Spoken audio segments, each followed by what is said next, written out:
All right. Hello, everyone. We are calling the meeting to order. I was waiting on Councilmember Freeman for us to start. Now that we're all here, we can get started. Madam Clerk, will you please call the roll? Thank you, Mr. Mayor. Mayor Williams, I'm here. Mayor Pro Tem Middleton, I'm here. Councilmember Baker, Here. Councilmember Caballero, Councilmember Cook, Councilmember Freeman, Councilmember Rist. Thank you. Thank you. Any announcements by council members? Yeah, go ahead. Okay, good afternoon. Thank you all for being here. We've got a couple of announcements. The first one is you just want to recognize if your house is anything like mine, then you were up watching a Doppler radar into the wee hours, concerned about loved ones for the second time in 2 weeks, which yeah, is just a horrific time. So my heart goes out to Florida and all those impacted by the hurricane and the resulting tornadoes. I want to remind folks that the need in Western North Carolina is ongoing. Please do donate, join me, and I think many of my colleagues, and donate your money dollars. That seems to be really what is most needed in Western North Carolina. So I'm continuing to give. I hope you will as well, so we can take care of our neighbors in that regard. A couple pieces on that. This is for folks either directly impacted or if you have family or friends that are impacted. The first one is that we've seen a lot of misinformation around FEMA, and I want to just encourage folks to utilize that federal resource. If you have anyone in your household who is a U.S. citizen, and that includes a child in your household, you are eligible for FEMA, so please do utilize that resource. Lots of nonprofits and the government, of course, has information on websites. So if anybody needs help finding that, I'd be happy to direct you. I also want to note that the Board of Elections did come together and unanimously support some requirements, changing of requirements for folks in 13, I believe, impacted communities. So that is ranging anything from the local Board of Elections having different hours, different locations, extending time. And it also includes folks being able to pick up absentee ballots in person from their voting locations, and also to drop them off in person to their Board of Elections by, I believe, 7:30 p.m. on Election Day. So you can pick it up anytime until November 4th. Then you can drop it off until 7:30 p.m. on November 5th. So I hope that folks, if you are displaced or if you have friends and family who are displaced, please encourage them to look at their local Board of Elections. It is my understanding that all 100 counties Board of Elections are up and running, which is incredible. But do check that. And again, want to encourage everyone to vote early. Registration ends tomorrow. And if you have been impacted by a potential purge, or if your voting location has changed, these are all issues that you can fix during early voting. So I just want to encourage people to use that resource that is available. It is so much safer to vote during early voting, and you can fix any issues that might come up. Again, we've talked about this, but it's going to be a long ballot this year. So again, suggestions have been made to flip it over, start at the back, work up, make sure that you hit every single thing that you'd like your voice to be heard on. So yes. Don't forget to bring your IDs to the polls, but also bring your friends and family and their IDs. Okay. The second thing I wanted to say is I've talked with most of my colleagues about this. I've requested a presentation from our EAB, our Environmental Affairs Board, to be put on the agenda for next work session. I believe that's October the 24th. I have a little bit of information, but I think you will learn way more information at the presentation. The EAB is looking for guidance on whether or not they should continue their conversations with staff to keep developing a tool that's going to be used interdepartmentally to do an analysis on environmental impact from all of our different departments, both on the city and the county. So they're going to be presenting to the county commissioners within about 10 days or so of that October 24th work session. So I have, I believe, enough support to get that on the work session for next time. But I just wanted to give my colleagues a heads up that they're going to be the chair and the rest of EAB is going to be looking for potentially, they asked for a longer presentation, but I believe we're probably going to shorten it to about half an hour or shorter presentation on that tool that they've been working on. And those are my announcements. Thank you. Thank you. That they already met, has that been presented at JCCPC yet? It has not, and it's not a planning specific tool. And so that is their reason for coming in front of the county and the city, because it's going to be an interdepartmental tool. And so they're going to be looking for our guidance. And that is the information that I have. And so I think that those questions will be good for the EAB chair or whoever does that presentation in a couple weeks. Thank you. Councilmember Rist. Mr. Mayor, quick question. Yeah, I was not contacted about that, but we usually give thumbs up, so I'm just gonna say I'm cool with it, but I had no idea about that. So. Yeah, same. But let's go through it. Was that, you may have, I'm not gonna say, actually, I retreat. You may have, and I don't remember, but, okay. Just for process though, we need to say it in here for the record so that they're coming, so. Yes. Okay, all right. Is that good with everyone? Okay. All right, thank you. And also, like, I know that you shared with us that one-page thing. I think as much background as we can have on this, it seems like it's an evolving thing. And so, pardon me? Yeah. I did So, not okay. send this out. I want to be very Yeah. clear. It's coming from EAB and I'm not their person. I just am bringing it because I happened to meet with the chair of EAB the week before this, and that is the only reason I'm bringing it today. I'm happy to contact the chair and have her send whoever is looking for it. I believe Councilmember Riss has received it and the mayor has received it. It's already in your email. And I can ask her, you can reach out for it. I did not prepare it and I did not send it. But I think it will answer some questions, but I do think that there will be more to be answered in the presentation. Yeah.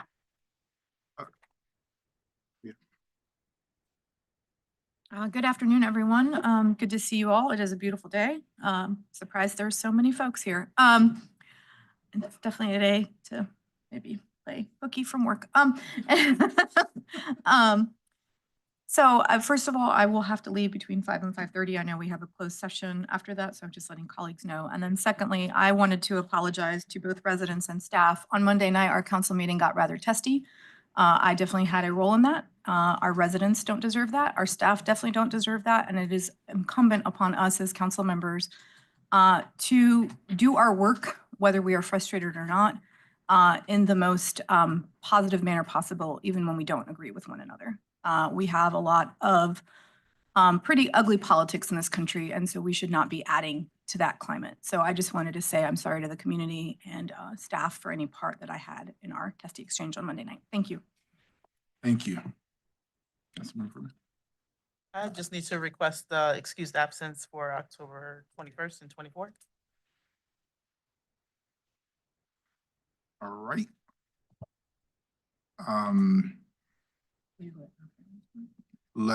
I'll come back and entertain that motion. Councilmember Rist. Thank you, Mr. Mayor, Mayor Pro Tem, City Manager, colleagues, folks in here. Thanks for joining us. I've just got two things. So the first thing is I want to echo the comments from Councilmember Cook about the most recent hurricane.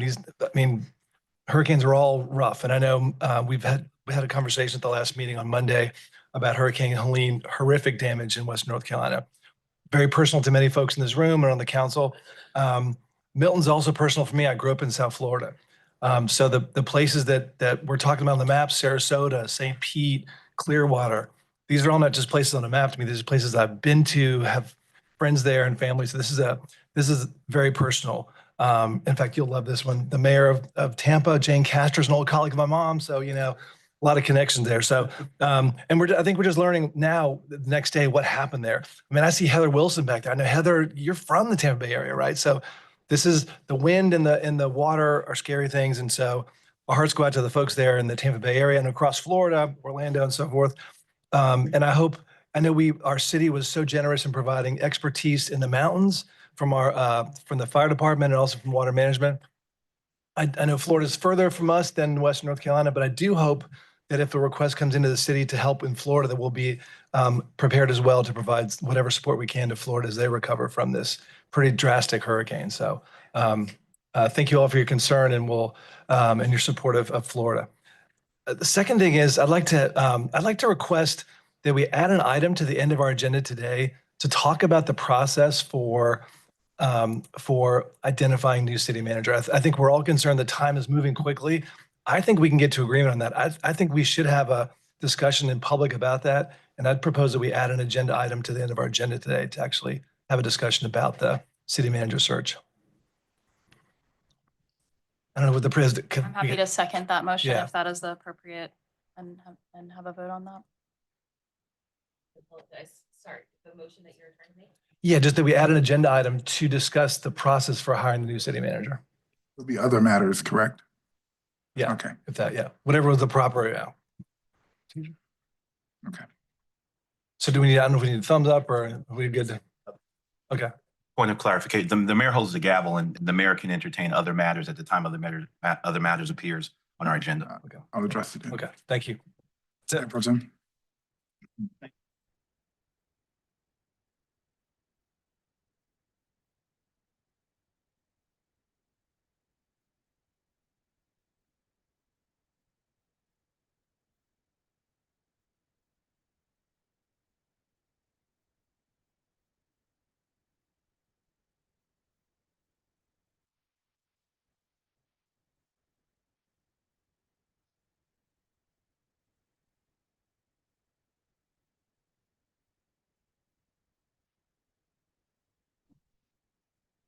I'm not gonna repeat everything I just said, so it's above me now.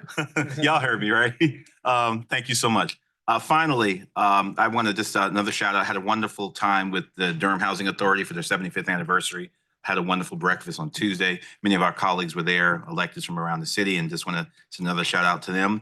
Mr. Mayor, you would have been very pleased with the presentation. Wonderful presentation. They're doing great work at, as you know, Durham Housing Authority. It was an honor to keynote that event in your absence, Mr. Mayor, for them that day. That's it. Thank you so much. Thank you, colleagues. That does remind me, just a big shout out to those who were able to attend the Murray Massenburg School ribbon cutting as well. I had an opportunity to be there for ribbon cutting, and I'm excited about the new elementary school that'll be added around the Martin Luther King area of kind of southeast Durham. So I know we need many more schools online, and I'm excited to figure out how we're gonna get that moving. So thank you. Mr. Mayor, just one comment. Also, thank you for mentioning, Mayor Pro Tem, the Durham Housing Authority 75th anniversary breakfast. I do want to say your comments there were outstanding, outstanding. I hope that was recorded because it was a very, very compelling, funny, but passionate story about the role of public housing in the lives of so many people and what is the difference it made in your families. I really appreciate that. Yeah. I wrote it for him. Checks in the mail. No, obviously we know Mayor Pro Tem is quite the orator. Great to see so many folks in the audience today. I had an eventful week myself, but first I want to thank my colleagues for the remarks regarding Western North Carolina as well as South Florida. As many of you know, we have a national mayors network. The mayor of Tampa is quite occupied right now. Was able to speak to one of our senior staffers, and it was pretty significant. You know, the problem with Florida is their water just sits rather than draining, you know, down the rivers or mountains like we have in Western North Carolina, but both are catastrophic situations. And obviously we see the aggression of these storms becoming more frequent. And I was paying close attention as well. Councilmember Riss, my nieces are there in Tampa, and they were one of those folks that said, we're gonna hunker down. I said, you don't get your butt in that car and leave now. So they went south and was able to, you know, really sort of went over them in a sense. They just experienced rain, but they did lose everything. It's just flooded out. So these things are pretty tough. Got back in town last night. Harvard rolled out the red carpet. I was able to represent us there. as a guest lecturer. And I think probably my most memorable moment was telling Professor David King that he wasn't doing a good enough job because Congress behavior was not good right now in a jokingly manner. But Professor David King is who does the orientation for Congress members when they are going into Congress. I spoke at his class and spoke at a few other classes, was able to spend time in the Bloomberg City Center for Cities to meet with their senior staff about the new innovation track that Durham has recently been named, which is the coolest track, which out of all of the cities in the entire world, Durham is the only one that was able to receive this innovation track twice. And that means that we get to work on a really cool project across the city, and I cannot wait to announce what it will be. We're working with some staff on it and pulling a few other partners together, and we're going to make a big shebang announcement about it. I see some staff smiling over here because they sort of got voluntold to be involved.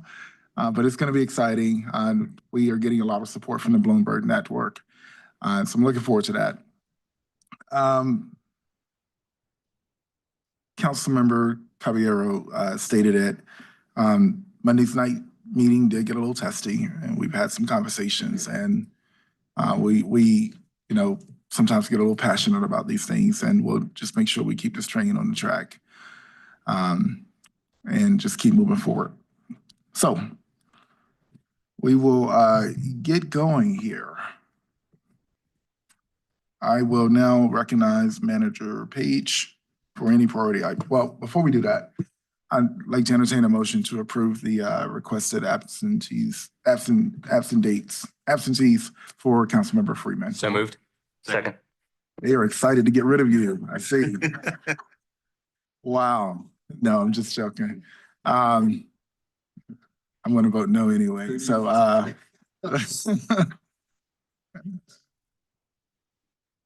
okay, it's been moved and probably seconded. Choose one. And all in favor? Aye. All opposed? All right. Thank you. Okay. Madam Manager.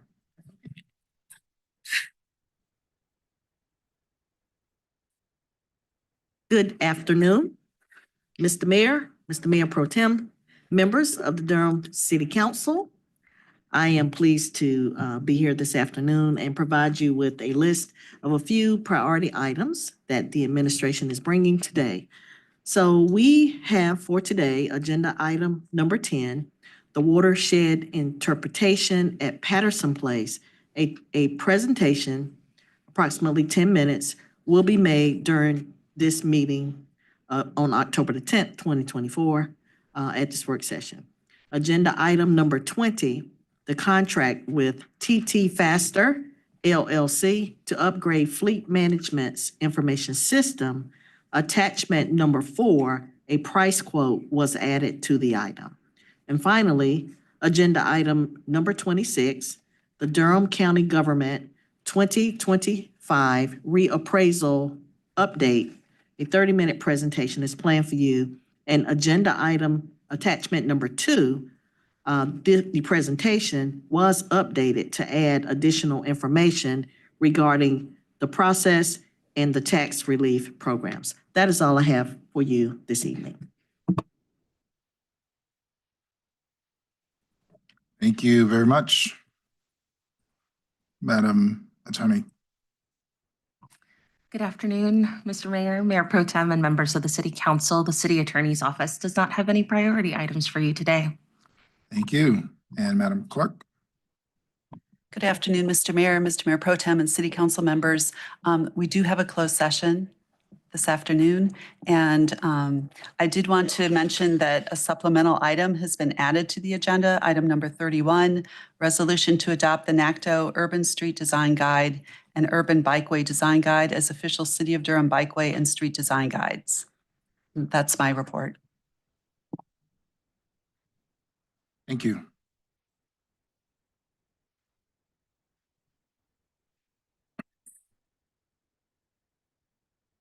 Right. I'm going to address our citizens matters.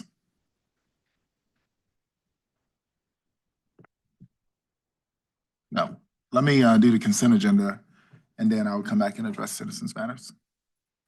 All right, item number 1, Durham Convention Center and Visitors Bureau appointment. Item number 2, racial equity. You ready to write down? All right. Item number 2, Racial Equity Commission. Item number 3, Durham Affordable Housing Implementation Committee appointment. Number 4, Durham Planning Commission appointment. Number 5, Human Relations Commission appointment. Number 6, Mayor's Hispanic Latino Committee appointments. City Attorney's Office. Number 7, fiscal year 25 grant agreement for, let me start over. Number 7, fiscal year 2025 grant agreement for an immigration legal defense project. Number 8, 2024 Durham City County Emergency Operations Plan. Number 9, revisions to deer bow hunting ordinance. I'm gonna pull that one. Okay. Number 10, watershed interpretation, Patterson Place. It's a presentation. Number 11, capital. Sorry, Mayor, I'm gonna pull that. I know the motion 1 is just the presentation. I'm gonna pull that one in regard to motion 2. Okay. Number 11, capital improvement plan, time division, multiple access TDMA upgrade project. Number 12, purchase of Paratech equipment for new fire department rescue apparatus. Number 13, Forest Hills Sprayground and playground design contract with It's not a typo. with architecture. Is that a real word? Yeah, Yes. it's a firm. Can I pull that one? Okay. That was a typo. All right, with architecture, PA. All right, number 14, service contract for computerized maintenance management system from Brightly Software Incorporated. Number 15, supersedes grant project ordinance 16190, the United States Marshals Service 2023 Fugitive Apprehension Task Force Agreement Project Ordinance. Number 16, supersedes grant project ordinance 16357, the U.S. Department of Justice, U.S. Marshals Office, fiscal year 2023-2024, Federal Asset Forfeiture Funds Grant Project Ordinance. Number 17, street and infrastructure acceptances. Number 18, utility extension agreement with Meritage Homes of the Carolinas, Incorporated to serve Auburn subdivision phases 1 through 4. Number 19, contract for a four-way digital evidence management system. Number 20, contract with TT Faster LLC to upgrade fleet management's information system. Number 21, contract with Mainline Information Systems LLC to upgrade the city's firewall and VPN solutions. Number 22, purchase contract with Brasco International Incorporated for 60 bus shelters. Mr. Mayor, I don't want to pull this one, but just like, congrats, it's big, Yes, big news. yes, Yeah, yes. that's I great would like stuff. to pull this one. It's gonna be very brief, but also great. All right. Number 23, transit grant project ordinance amendments. 24, updates to low-income monthly parking discounted voucher program and evening parking rate. Um, 20 that one might have been pulled by the community as well, but I'd like to pull it if not. Okay. That's what I have a request for. All right. Number 25, governing agreements for on-call professional services, water, wastewater, and utility management. And number 26, Durham County Government 2025 reappraisal update. And number 27, consolidated annexation Mineral Springs townhouses. Number 28, zoning map change 302 Maureen Road. Number 29, consolidated annexation Oxford Ridge. Number 30, permanent closing of 165 linear feet of Hamlet Street. And number 31, resolution to adopt the NACTO Urban Street Design Guide and Urban Bikeway Design Guide as official City of Durham Bikeway and Street Design Guides. And then we'll have some other matters. All right.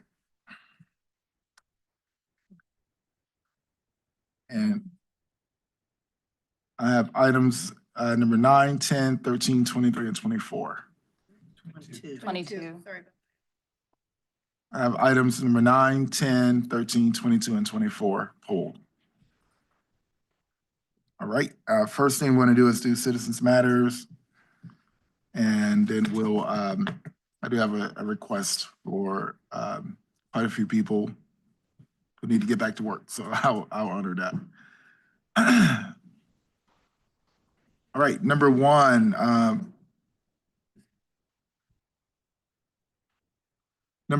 I have Susan Perius. Hey, all right, so the way this works, you just come up to the podium right here.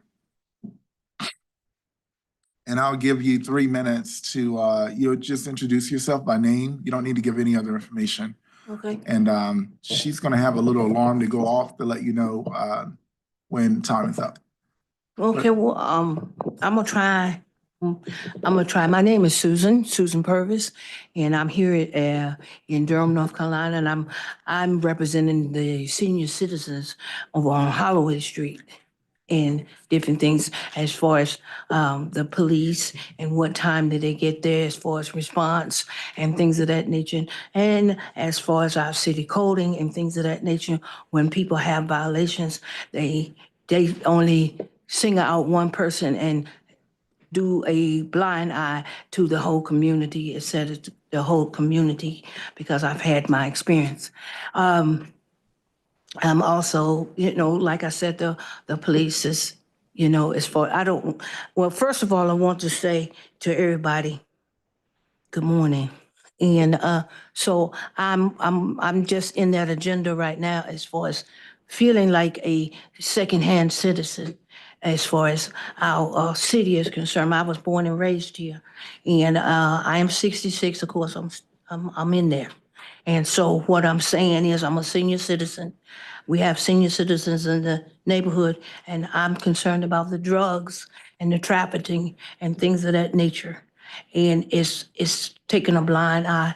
And I understand and I hear all the time that they don't have staff as far as the police officers and things of that nature, and 911 calls. And I'm afraid a lot of people is going to die because of the questionnaire that the 911 calls, and then sometimes they don't answer the phone, and the phone is busy. And as far as when I say secondhand citizens, when we call, we feel like we have a right to call. If we call 911, they should come or they should respond to us. And I've, had the experience as far as our officials that I get choked up because that's what I'm feeling, because I'm one of the elders that have illnesses. And we rely on our officials to take care of our citizens as far as serving them and things of that nature. And they'll tell us our cause is not a priority as far as what we're calling for. And I just feel uneasy about things here in Durham now. So I don't know what the response is. I don't know whether I'm in the right place to discuss all of this or things of that nature. And I feel like that we put people in place and we vote for people. And we, I'm just feeling like we supposed to reply as far as the city, but somehow or another, the city don't divide with us, as far as citizens. As far as the buses and things of that nature, some areas we need, like senior citizens, I have fibromyalgia. Sometimes I don't stand long. Some places have sitting areas, some places don't. And I just feel different. And we all should be, as far as senior citizens, where we haven't, sorry. Should I stop? So that is your time, but I have someone that's about to come and see you. First of all, you are in the right place, and I want to make sure that we're responding to you.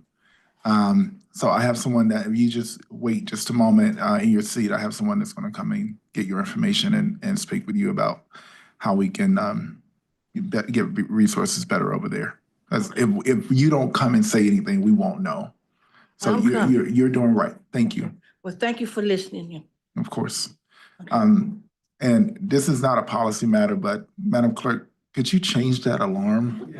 I find a good alarm. It's just something softer. That's giving me anxiety over here.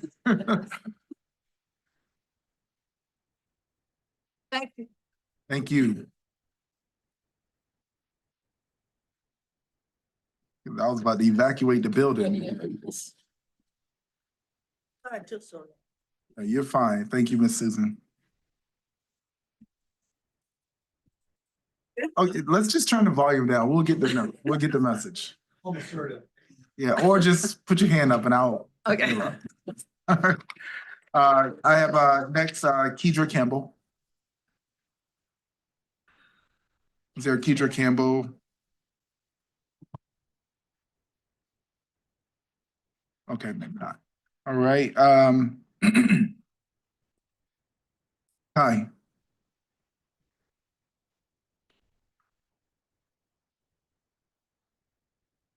Welcome. Yep, you're on. I'm on, thank you. Thank you for your time. Good to see everybody, Mr. Mayor. Thank you. Quick side note, we did actually try to take some of our ticket sales from Saturday's event at Slingshot towards NC Arts over in Asheville. So we are trying to do our part. Attendees could also do a QR code and donate to arts organizations in Asheville Awesome. on the way in. And there are moves to do larger events here in town. So if you have creators or musicians in Asheville that you can direct us to, we can maybe do something in Durham for more organized. Thank you. Kai Riedel, former Moog Fest, Slingshot Festival producer, music and electronic arts here in Durham. Thank you for your time.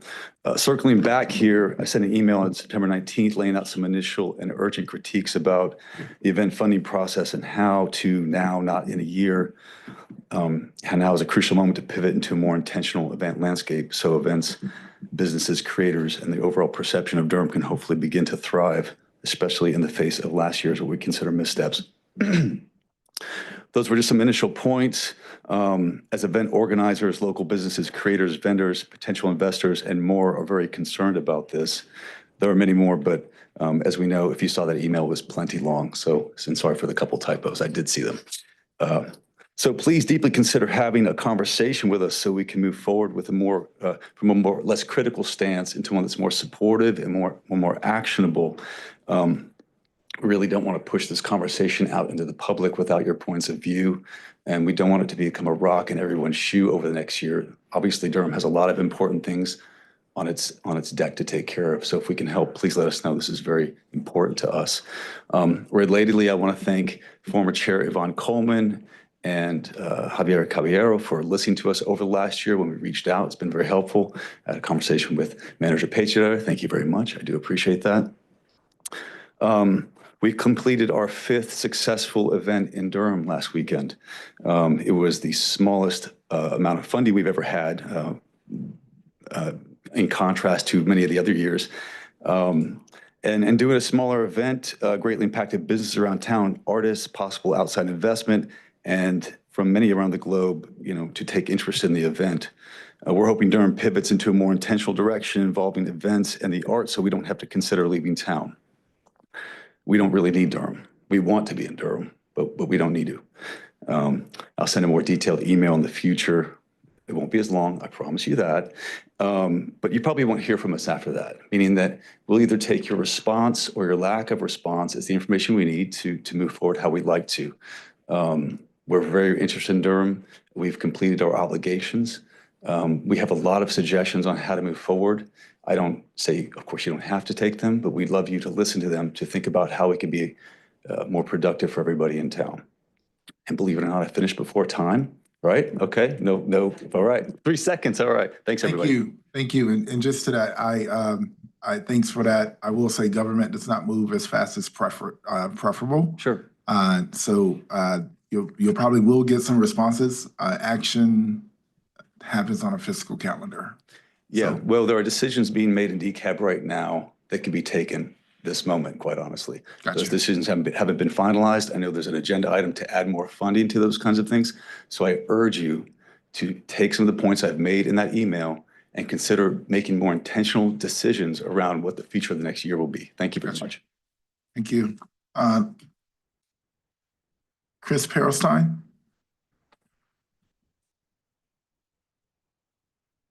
Hello, City Council members, Mr. Mayor. I'm always up here talking about streets, so here doing it again. I think transportation is one of the most central and important aspects of everybody's lives.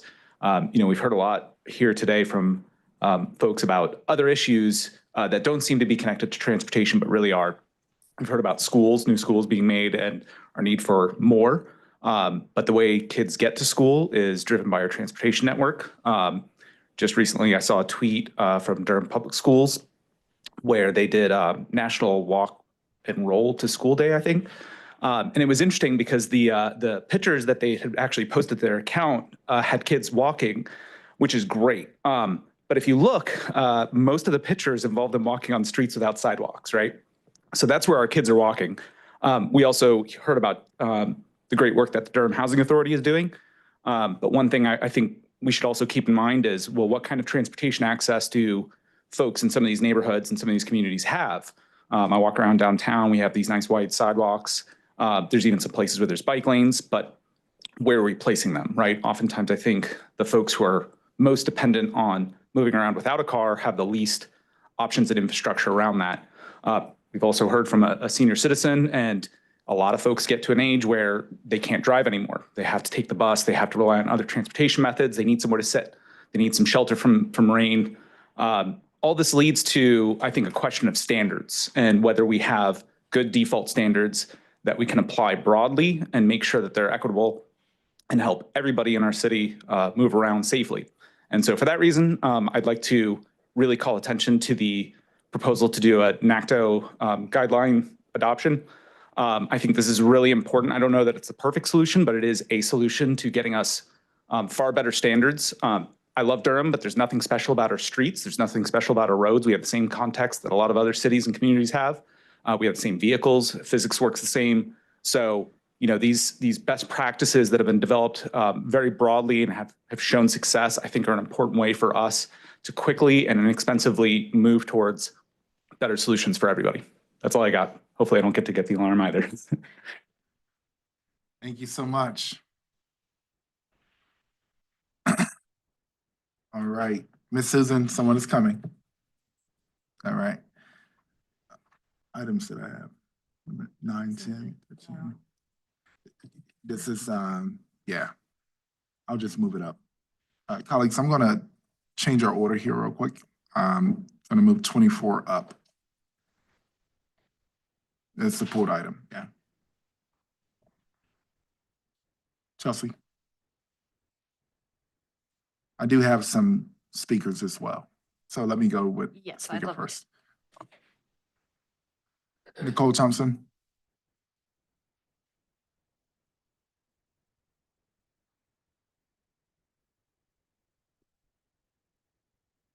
I don't like that one. If you could do a different one for me. Good afternoon. Nicole Thompson, President and CEO of Downtown Durham Incorporated. Do you need the address? Okay. No, we just need names. We don't need information. People say my information's on file voluntarily. We don't need it, just names. Oh, okay. So I take all of that back. Nicole Thompson. Thank you so much for a moment to speak with you. I am here to speak in support of item number 24, the updates to the low-income monthly parking discounted voucher program and evening parking rate. I just want to take a moment and say a thank you, a heartfelt thank you and appreciation to the city manager, Manager Page, to the county attorney's office, and to the staff, the transportation parking staff, for listening to us, for listening to the concerns of our downtown businesses and to the employees, and hearing what we had to say in our concern and coming together and coming up with a program that will drastically improve the lives of our hourly employees in the downtown area. As we all know, these are the individuals that make our downtown so special, so wonderful. And listening to and working with us and working with the downtown business community to come up with a significant program that has meat and the ability to really support our hourly workers means so much. So I just wanted to take a moment. I'm sure that you got a number of written comments on this. We did push this out. I think there are a few people in the audience to speak, but we are here to say just thank you. Thank you to each and every one of you. I know that it still needs to go before you at City Council meeting, but this is great. So thank you so much. Thank you. Councilmember Cook. Oh, that's it. Great. Well, I also just wanted to say that this is awesome. So I'm going to echo a lot of what you just heard from Nicole Thompson, but as a person who was an employee at many of the locally owned restaurants downtown, and who dealt with parking, I just really feel some kind of way about this. And it is just an awesome job. And I also wanted to extend my thanks to Manager Page and to everybody who's worked really tirelessly on ensuring that everyone has access to downtown parking. And I just wanted to make sure that we were singing those praises. And so I wanted to make sure it was pulled. That's all I have to say on that.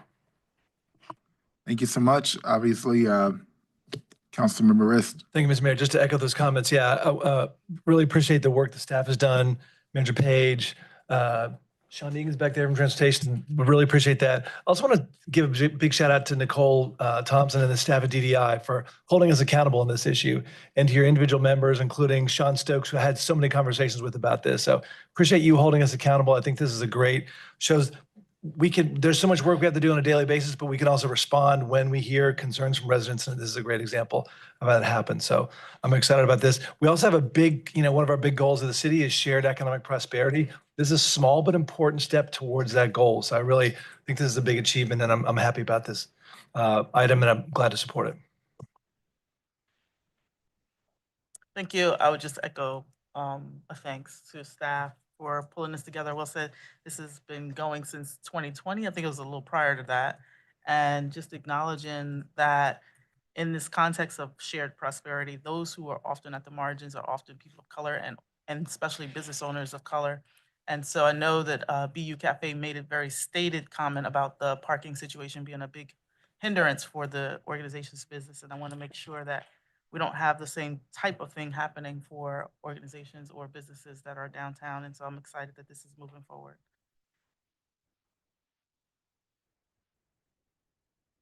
Thank you. I want to associate myself with everything my colleagues have said. And I really want to emphasize how thankful I am to the manager and the staff in our city attorney's office for, sometimes juggling some pretty difficult circumstances.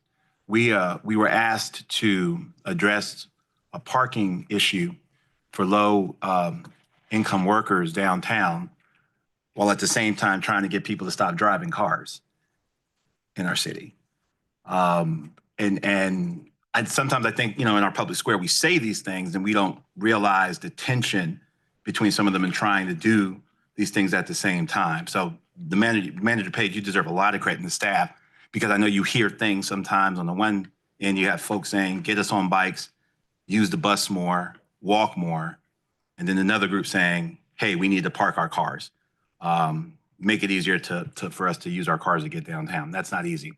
Some of the same, it's interesting. I eat at a lot of restaurants downtown and around Durham, and I noticed, and many of you may have noticed, many of the favorite places we eat at now have a mandatory service charge to pay folk a living wage. Some of you may have noticed the prices are going up. The same economic factors that have led business owners to do that are the same economic factors that a government faces, the municipal government. We don't get to print money like the federal government. We don't get to tweak interest rates.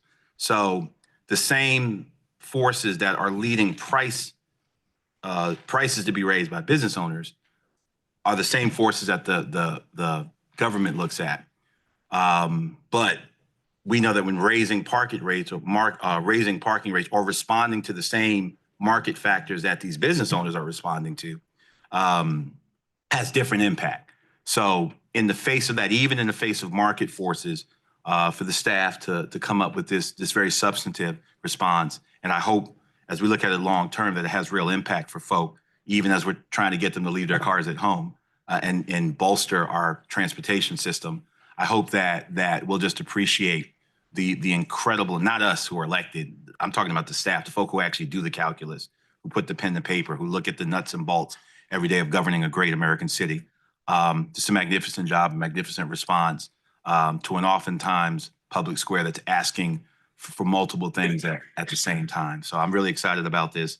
And thank you, Manager Page. Thank you to our attorneys. Thank you to our colleagues at the county as well. Thank you much. Thank you, Mr. Mayor. I'll be quick and echo the comments made by fellow council members here and in the appreciation toward the advocates and those who came here and spoke up. and administrators and staff who worked on putting this together. I had a real quick question, mostly out of curiosity. Why is it that we cannot use the Parking Enterprise Fund and we have to use general fund dollars? Just a question of curiosity. So thank you for the question. Certainly when we have in municipal government, we set up an enterprise fund, we set a fee ordinance, and that fee ordinance applies across the board to similarly situated customers. And because of that, those enterprise funds are typically designed to at least break even, or when they have profit, that profit to be plowed into improvements to the enterprise. So parking enterprise fund, a water sewer utility enterprise fund, those funds set fees and they apply to everybody that's similarly situated. So when we are intending to insert equitable initiatives into those enterprises, our general fund is allowed to provide certain support to residents, individual residents, in order to support them in an equitable way.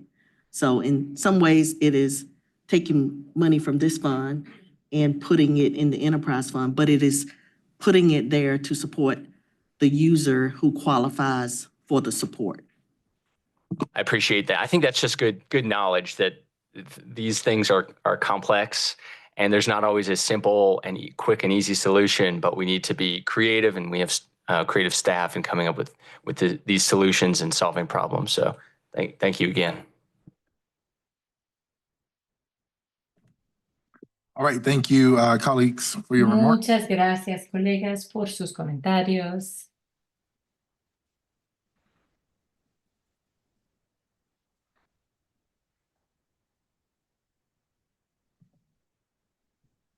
Yeah, go ahead. I just want to comment because it's not often known that we have been offering simultaneous interpretation for many years at all work sessions and council meetings, and that is not what used to happen. So I do want to just highlight the movement towards language access that the city's done. Thank you.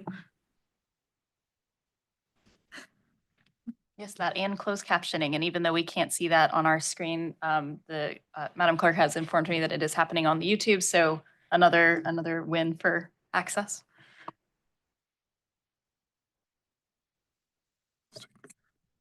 All right, well, thank you all for your comments. Government moves slow, but I'm glad we were able to get at least this part done. There is more that needs to be done.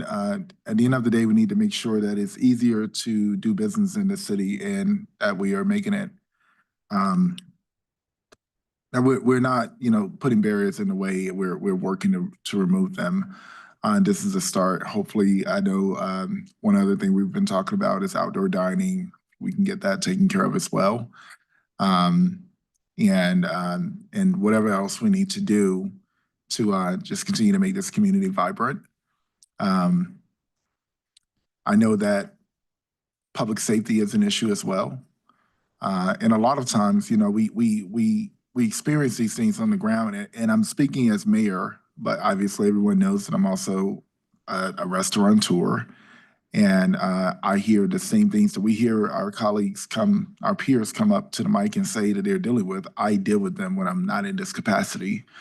When my employees are like, hey, can someone walk me outside? Because there's someone standing out there waiting for me or looking at me.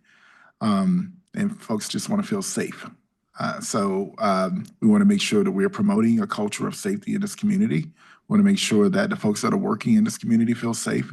We want to make sure that it's not a tax to come to work, and the money you're making, especially as an entry-level worker or employee, that you're not spending it back into, a cost to actually be there. I'll say something unpopular. There is a lot of folks that do not work in the office anymore. And so therefore, downtown is a lot drier than it used to be. You don't have people out and about as much as they used to be. So therefore, the weekdays are extremely, extremely tough to maintain a business, especially if it's a front-facing business where you rely on folks to walk in.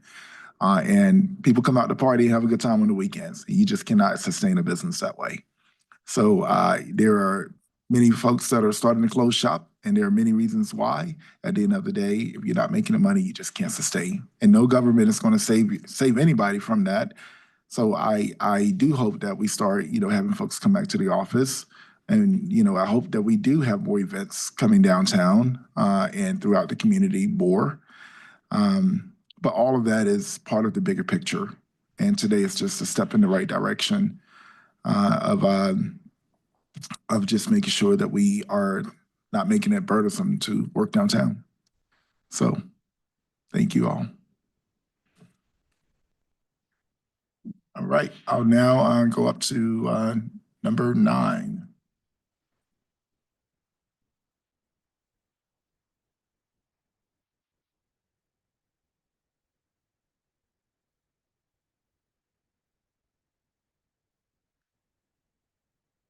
As Deputy Manager Ferguson makes his way up, I'll just quickly say that I've talked to several of my colleagues about this, and I know that staff has put in a lot of work around this issue. And I am particularly aware of the real safety concerns of having deer overpopulation and for the need for culling specifically, as we heard from Mr. Hokut, that this a well-researched issue and that is sort of the solution that we have come up with. And I don't want to put a ton of barriers in the way of that, but I also want to recognize that bow hunting itself is a dangerous activity, and a lot of cities do not allow it within the city boundaries. And I think that that's for good reason. There are a lot of protections that we see in places where hunting is allowed. I'm not saying that those wouldn't necessarily be followed by these communities, but what I am saying is that when you walk around, say, Duke Forest or something, they have signage about closures, they have game wardens. There is a lot of information available, and I worry about allowing bow hunting in the city and not having those same protections that are available in other places. You're moving it into a more densely populated area. And again, I know that there are restrictions still on acreage. And again, that those are well researched. But for me, thinking about this, and I think it echoes the sentiment of the concerns that we were hearing, that it was more asked for as sort of an exception as opposed to just like a blanket reduction in the restrictions on bow hunting. And so I'm concerned about residents. I'm concerned about people's pets. I think that lots of people move through neighborhoods. They might not know that this is going on. And I also know, having lived on a place that had quite a bit of acreage and being in community with neighbors that have quite a bit of acreage, that these pockets exist in the city and people will utilize this outside of this one neighborhood that's asked for it. So I just want to make sure that we're doing all we can to ensure the safety of everybody in Durham. So my request is, and I know you've done a lot of work on this, and I see that the Deputy City Attorney has stepped out, and I'm wondering if I might want to wait for her.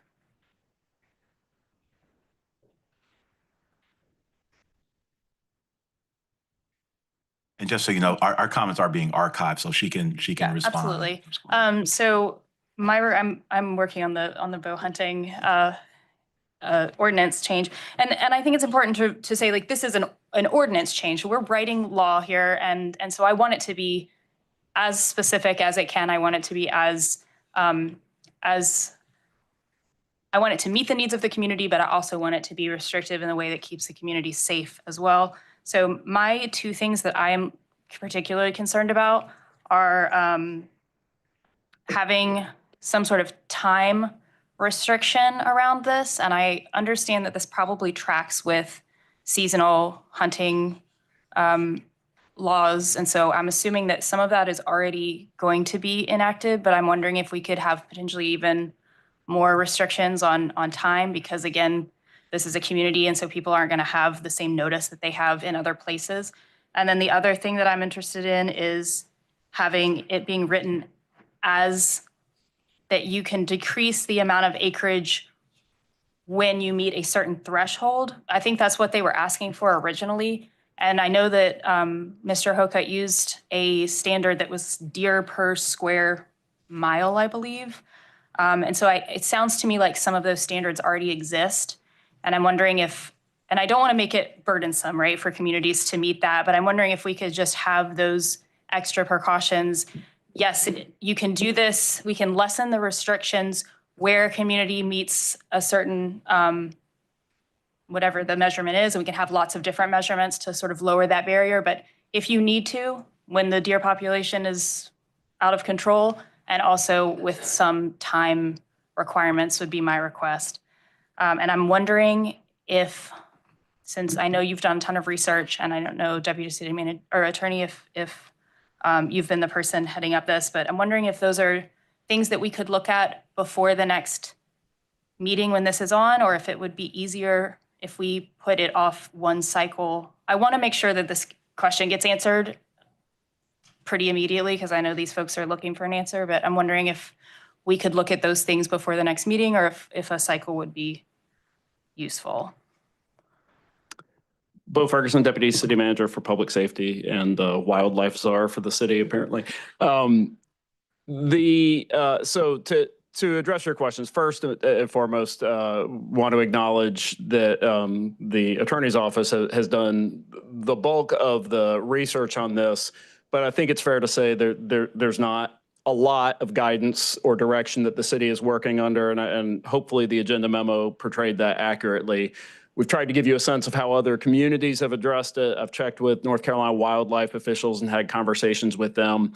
And as the memo hopefully explains, and as you've captured in your comments, council member, there are communities that are more restrictive and communities that are less restrictive, and very little guidance or data from those communities that informs our decisions about how the acreage requirements or the buffer requirements do or don't impact safety. I literally could find no instances of concerns, nor could I find instances or data about how the ordinances are actually used. So I don't want to mislead and imply that we have advocacy for or against these changes. I think we wanted to provide the analysis we could, and that's what's captured in the memo.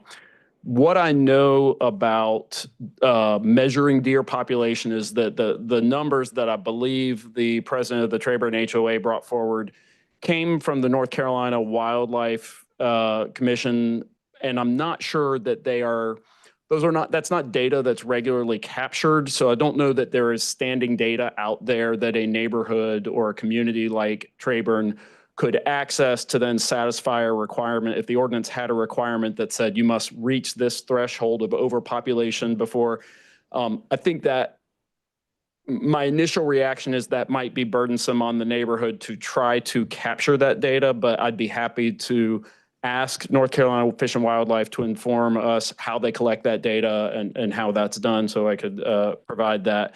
I'm going to defer to the attorneys as to whether or not my impression based on prior conversations with Trayburn HOA and Attorney Rayberg is that we can't create sort of special circumstances within the ordinance for certain neighborhoods. I think, originally, I think Trayburn's ask was, could you guys just lower this requirement for us? And the answer was no. So I believe that whatever council decides, whether or not they want to keep the current restrictions or make them closer to what the HOA has requested, I believe that does have to apply citywide unless there is some other criteria that can apply citywide that gets closer to what you're after. We're happy to explore any of those options, but might request that council provide us guidance as to kind of what paths you want us to go down there.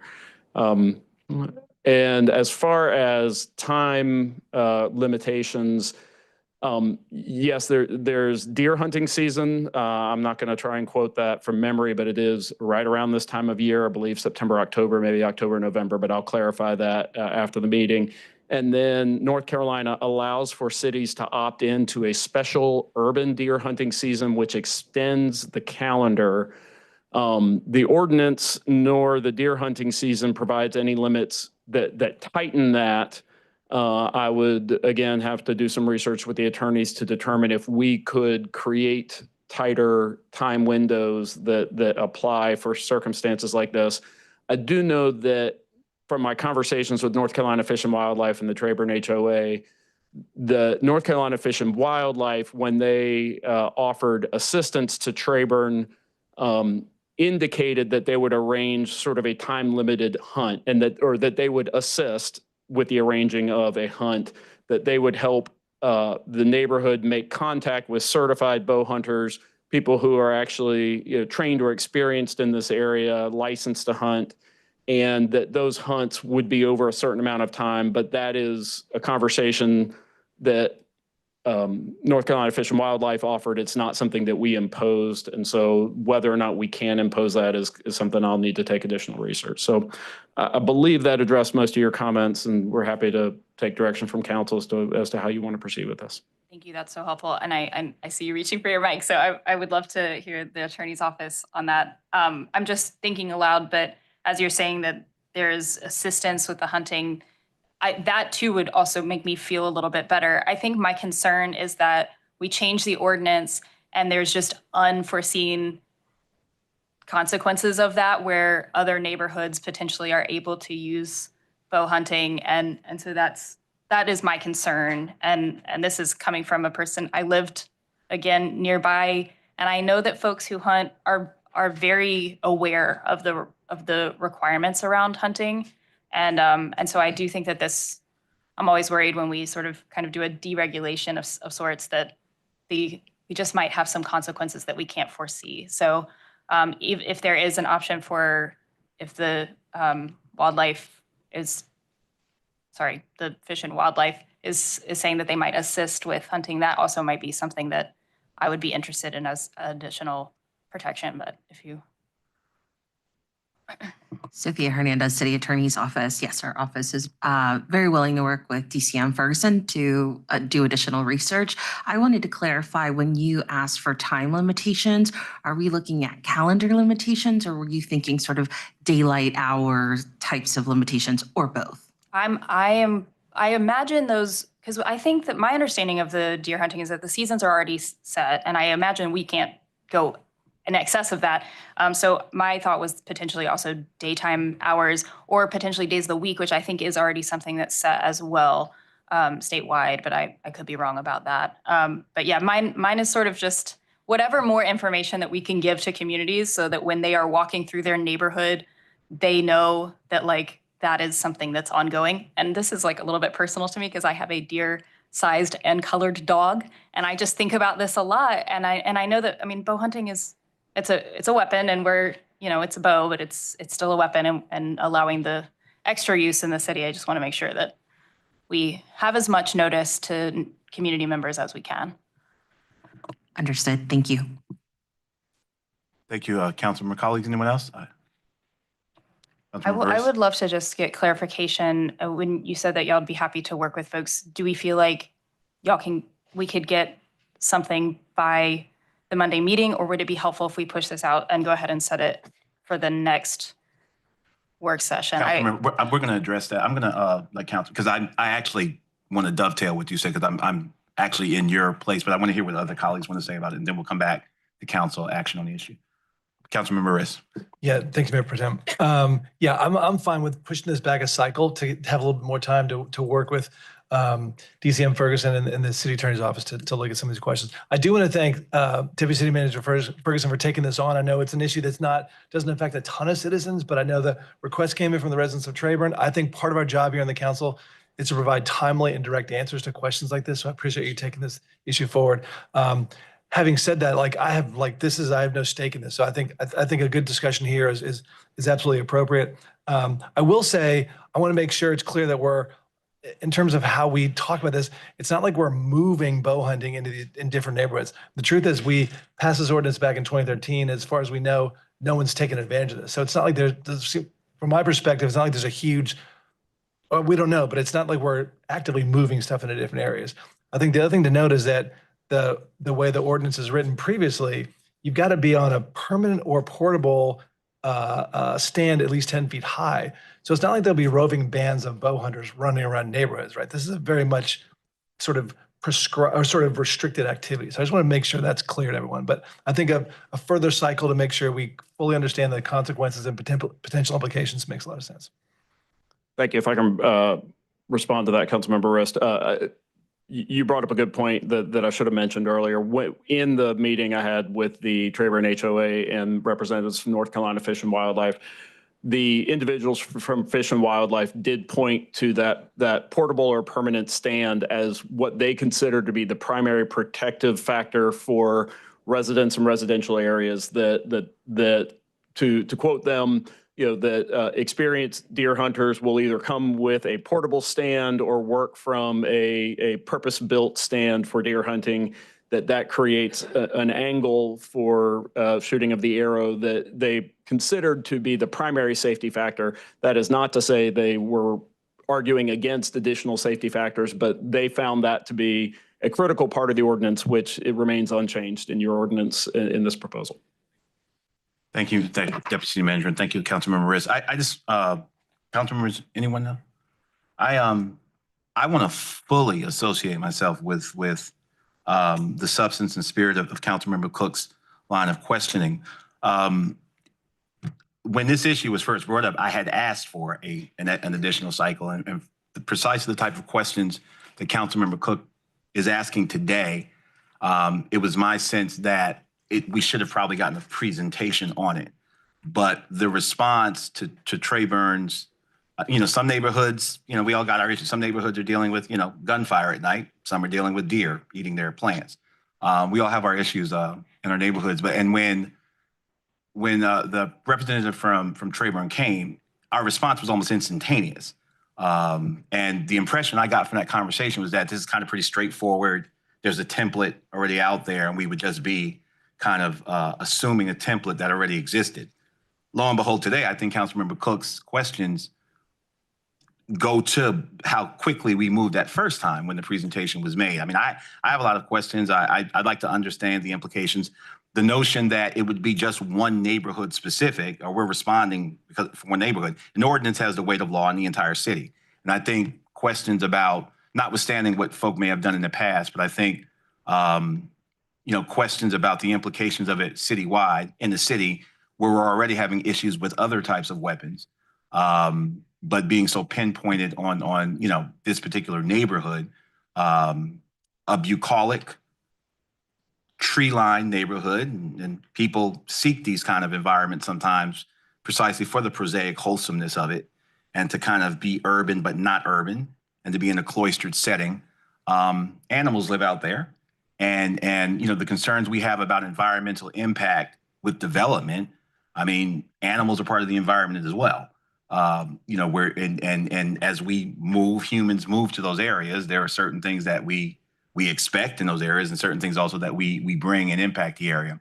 So I'm fully on board with another cycle to get all of the implications, to have all of the questions that Councilmember Cook asked and others have brought up, as we do with other things before we place the imprimatur of the city, before we place the weight of law on it, and not just, in quick response to a citizen's matter request. And it may be fully, that's not to say whether it was meritorious or not, but I think particularly when it has the weight of law behind it, I think another cycle would be appropriate.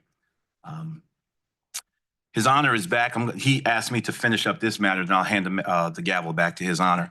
Councilmember Baker, you wanted to? I was just going to ask, is one cycle enough, or would you want additional time?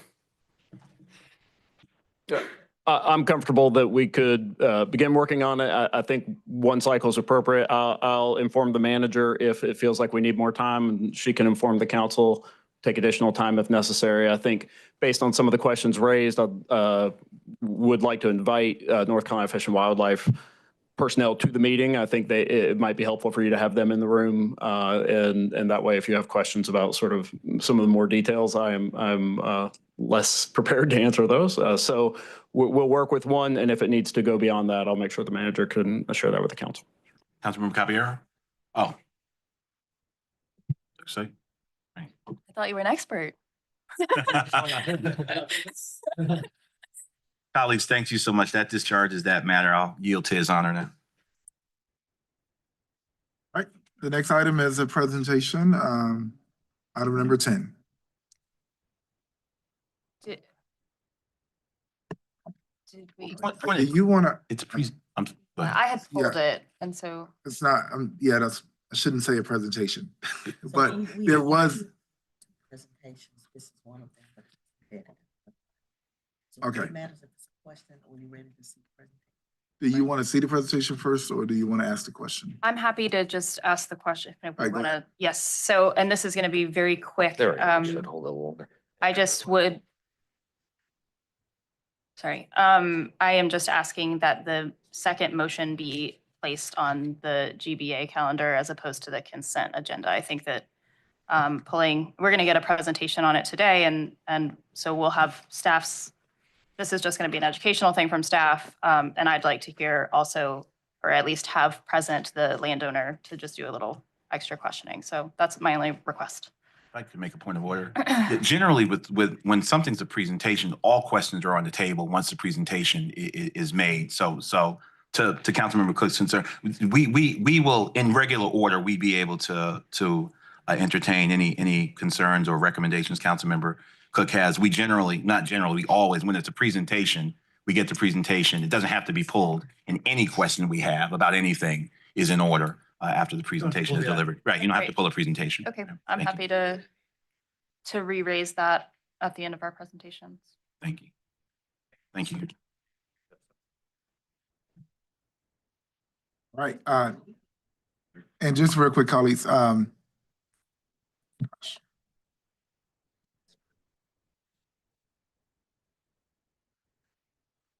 you don't have to do the presentation just yet. Okay. Aaron, I was blanking on your name. No worries. Okay.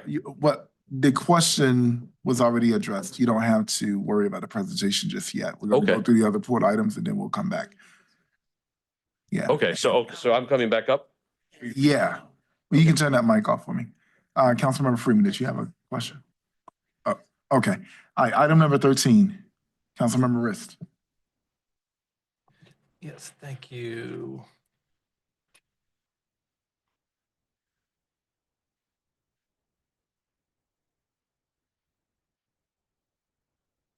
That Tom? Yeah. Yeah, I just have, so first of all, this is a great project. I'm excited about this, the Sprayground. Super, thanks for bringing that forward.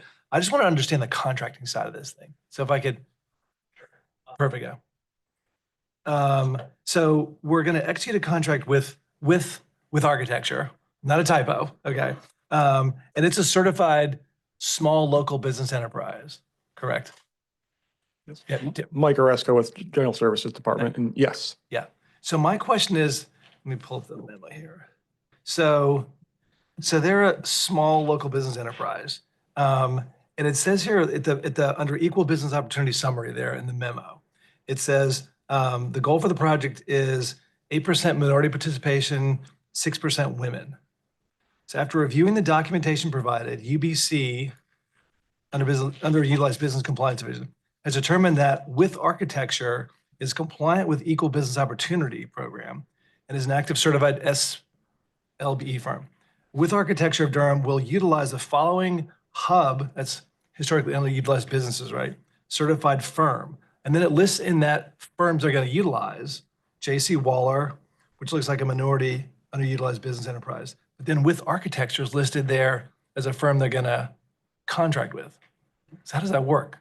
They're the prime, right? Yes, I don't want to necessarily speak specifically on the language that was in there. It came, I believe, directly from the compliance office in that element. Yeah. So I guess it does make sense that the person being awarded the contract is then gonna utilize the following firms to address the women underutilized business enterprise requirement, because that they are the firm. So I don't understand how they can utilize a subcontractor that's themselves. It doesn't seem logical to me. Understood. I'll have to get back to you on that answer, that clarification. Okay. That's my only question now. Otherwise, great project. I'm excited about it. But I do want to make sure just on the sort of contracting piece that we got clarity there.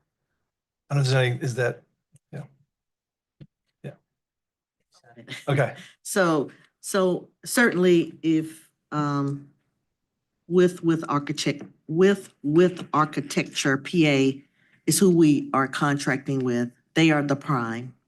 And they're going to be doing 55% of the contract. They have the opportunity to subcontract some of the services out. But if the contract is going to be executed with them, then they are a woman-owned UBE, and that is who we're contracting with. So sometimes, information that is provided is for information purposes, but the percent of the contract that they're going to perform is actually showing in the table at the bottom of page 2. So you're saying, so they're going to utilize the J.C. Waller, the subcontractor, to address the minority participation requirement. That And is they're correct. essentially saying they themselves can meet the women. Yes, since they are a woman-owned business, they're using their 55% to meet that qualification. And then the minority-owned business, they're using J.C. Waller for 18%. So certainly they, they exceed the goal there for women, which is 6%. Because they are women-owned. Yes, correct. Okay. I think that makes sense. Okay, thank you.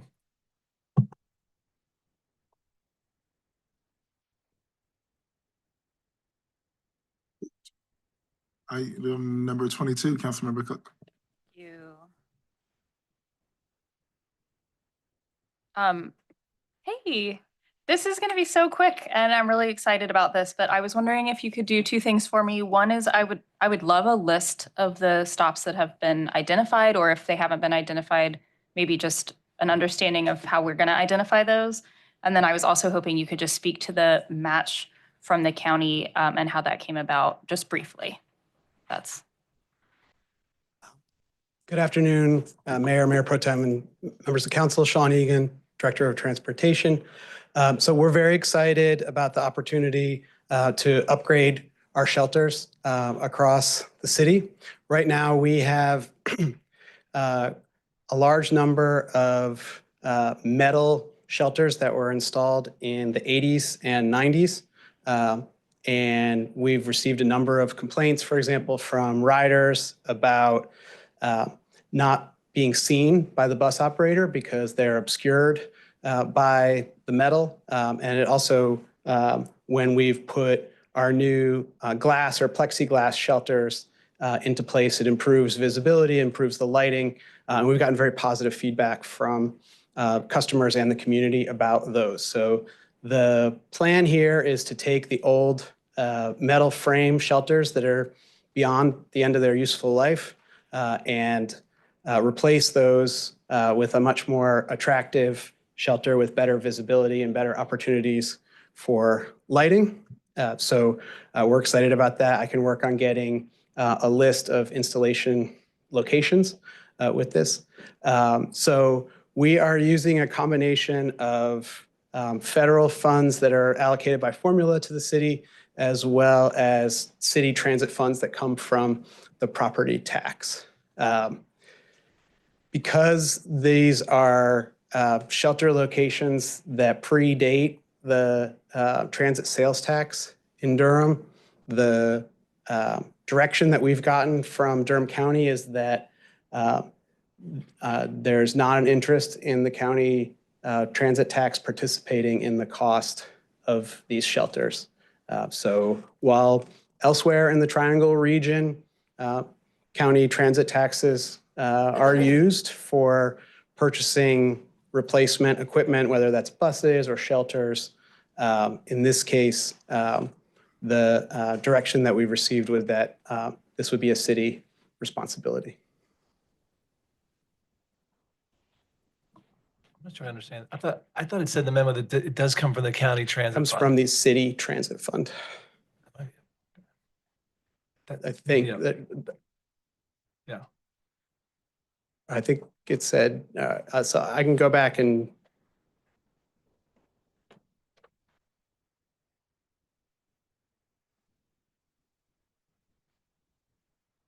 We have had county transit funds available where we are, for example, doing a a sidewalk project. We're adding a new shelter that that's not in place before. And so we do have access to that. There may have been some confusion that we can correct on this, but It just says transit Transit, fund. Yeah, thank you for that clarification. That was really helpful. so the So it's- city, so it's the the city city transit transit fund, funds comes from the not 3.75 Property property yeah, tax. yeah. Not, okay. Councilmember Caballero? Thank you. So if it's I'm just trying to understand. So if it's a new bus station, because I know that there was the movement around Go Triangle putting down lots of new bus stations, and I've seen them all over town, then that is coming from the county transit fund. The shelter. The new shelter and pad generally are coming, but there are also examples where the city's doing it as part of a city sidewalk project. In some cases, if there's a development, the developer is building. They'll proffer it, right? Right, yeah. So it's a mix of different sources for when you see a new shelter location where there wasn't previously a shelter. But if it's a replacement shelter, then we're not using county transit fund dollars. That's the direction that we've received from our partners, is that they want to reserve funds for other purposes. Thank you. So in the memo, before it goes on consent, could we just add that in the memo that it's city transit dollars? One. Two, is there like a large list that kind of lists new that were funded by the county and then whatever we're funding? And if there is that, could we also receive that in our packet? Yeah, we can work on that. There's an online Take it map. by then, that's fine too. Right. There's an online map on godurhamtransit.org that shows the new shelter locations that have been built. So we can get a table Perfect. from Yeah, that. I'd love to with see those the funding locations. source on all of them. Thank you. And then could you remind me about how much money is in the county transit fund? That's gonna be my question. Yeah. So the fund balance going into the end of fiscal year 24 was about $130 million, 130. Thank you. Expect And then that to be higher. my final question is I'd love also a list from other, because it's, Orange County, Wake County. I mean, there's lots of counties that have this transit fund that is paid through the sales tax increase that everyone pays, including city residents. And so I would love to see a comparison also of what other counties are funding that are different than what our Durham County Transit Fund is funding. We can work on that. I'm not sure that we'll have it by the 21st. No, that's fine. Just broadly. Sorry. Thank you. I appreciate that. Thank you so much. So just for clarification, for the 21st, we'll clarify that these are city transit funds that are providing the match to the federal. Yes, and then a table. And then as much information as we can gather quickly. Yes. On recently constructed new locations and the planned locations for these 60 shelters. Perfect. And then at some point, the other information would be great. Thank you so much. That's all. And again, kudos on the 60 shelters. It's great news. So thank you. We're excited.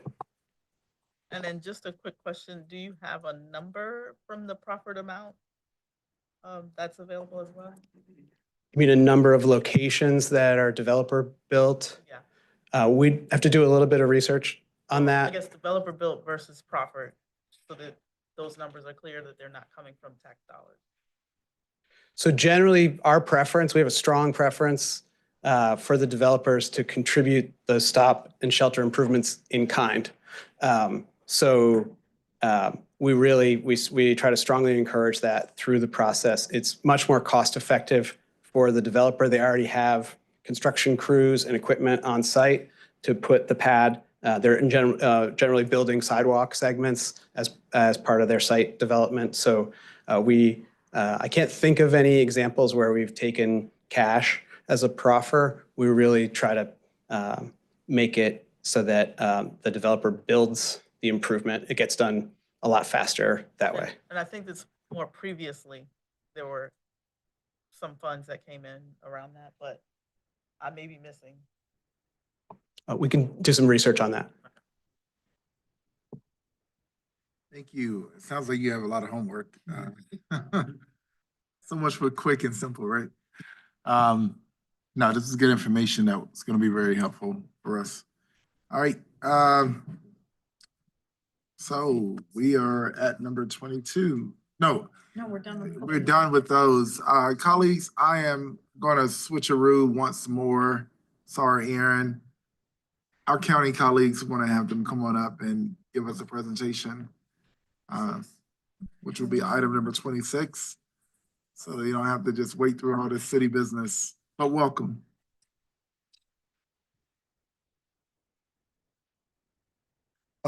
So you guys are having. Finding the presentation. So it should just be there. Click on that. And it should be, oh, they're gone. Welcome to City Hall, our county colleagues. I know it feels good to be in here, you know. No, she had them up. It's nice and cool, you know. My wife told me to tell you hello, Pamela, baby. Oh, yeah. Tell her hello. That's all right. Well, while we're working on the technical issues, I will introduce this agenda item. How's that? Mayor Pro Tem, council members. I'm Tim Flores, City CFO. We are here today. Our friends from the counties are here today to present a 2025 reappraisal update for you. I have Kiar Doyle, who is the tax administrator, Starlin Beatty, who is the deputy assessor, and James Roberts, who is a commercial specialist and supervisor who will be making a presentation. We are also honored today to have the acting county manager, Claudia Hager, and assistant county manager, Dwayne Brinson, with us as well, and other county colleagues here as additional resources should there be some questions.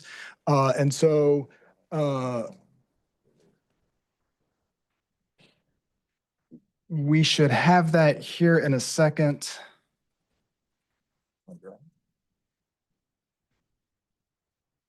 Take your time. I've been running away from this presentation anyway.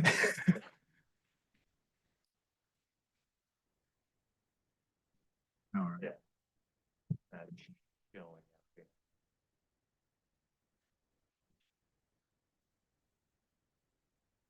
We can go online. Okay, yeah, I mean, Just go online and pull that from the agenda. It's not a PowerPoint. Oh, in the agenda set? Yeah, so just go to the agenda, the online agenda. Yeah, we pulled that up from the website. Yeah. City of Durham website. Yeah, laptop.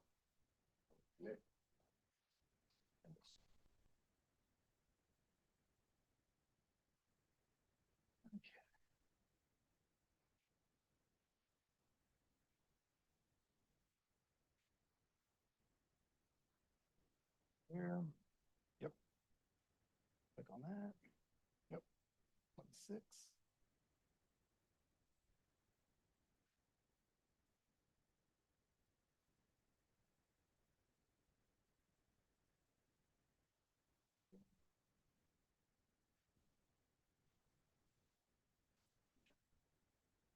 But this one might be did they update the website with the new?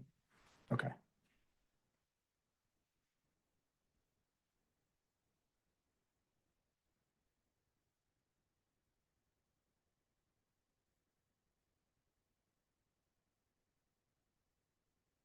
video project update, is that it?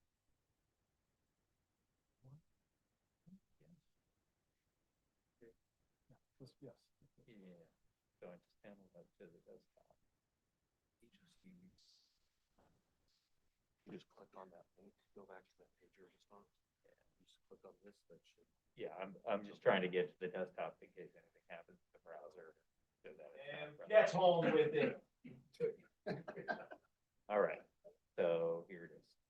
I'm not sure why it's not.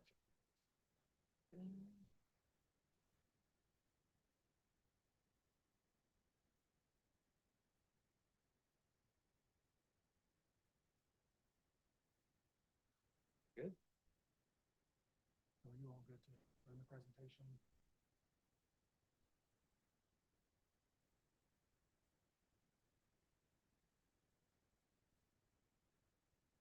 So without further ado,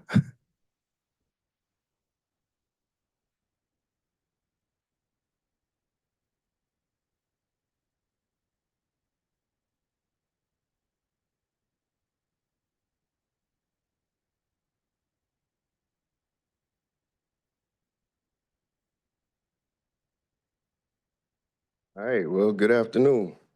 This is gonna be a new experience, but we'll make it work. We'll make it work. But good afternoon. Thank you for having us. My name's Kiara Dorr with the Durham County Tax Administrator. I'm the tax administrator. I am very thankful to be here to share this information. It's very important information. So I'm gonna jump right in, and I'm gonna also navigate through this. Here we go. All right. So discussion topics. We're gonna go over the reappraisal process, market sales trends, calendar of scheduled values, programs to assist tax liability, and then we'll talk about communication strategies. And that'll go straight into discussion. And just an overview, the reappraisal process is basically a process of appraising thousands of properties. And we try to make sure that the importance of that January 1 date is where that falls into place, because it's all thousands of properties as of a single date. So we're doing this because we're trying to make sure that everything remains fair and equitable, and we are trying to realize 100% market value. All right, so North Carolina General Statute 105-286 requires that counties in the state of North Carolina conduct these reappraisals at least once every 8 years. All right, as we all see, it's a lot of activity that can take place in 8 years. We would like to shoot for 4 years. All right, this time it's going to be 6 years, of course. So 4 years is a good benchmark to try to shoot for, because it kind of reduces the activity in the market, whether it's up or down, good or bad. But of course, the state mandates 8. All right, so once every 8 years. The statute, North Carolina General Statute 105-287, speaks to the inability to change values outside of reappraisal years. All right, so outside of some type of change happening to the actual property, or something taking place where you have altered the actual property itself through some type of work, permits, things of that nature, we don't change values. Values are only changed during a reappraisal year. All right. Now, the responsibility of this reappraisal, number one goal is to bring those values to 100% market value. Process ultimately equalizes the tax base, but it is not, it's very important, it is not considered a revenue generator. All right.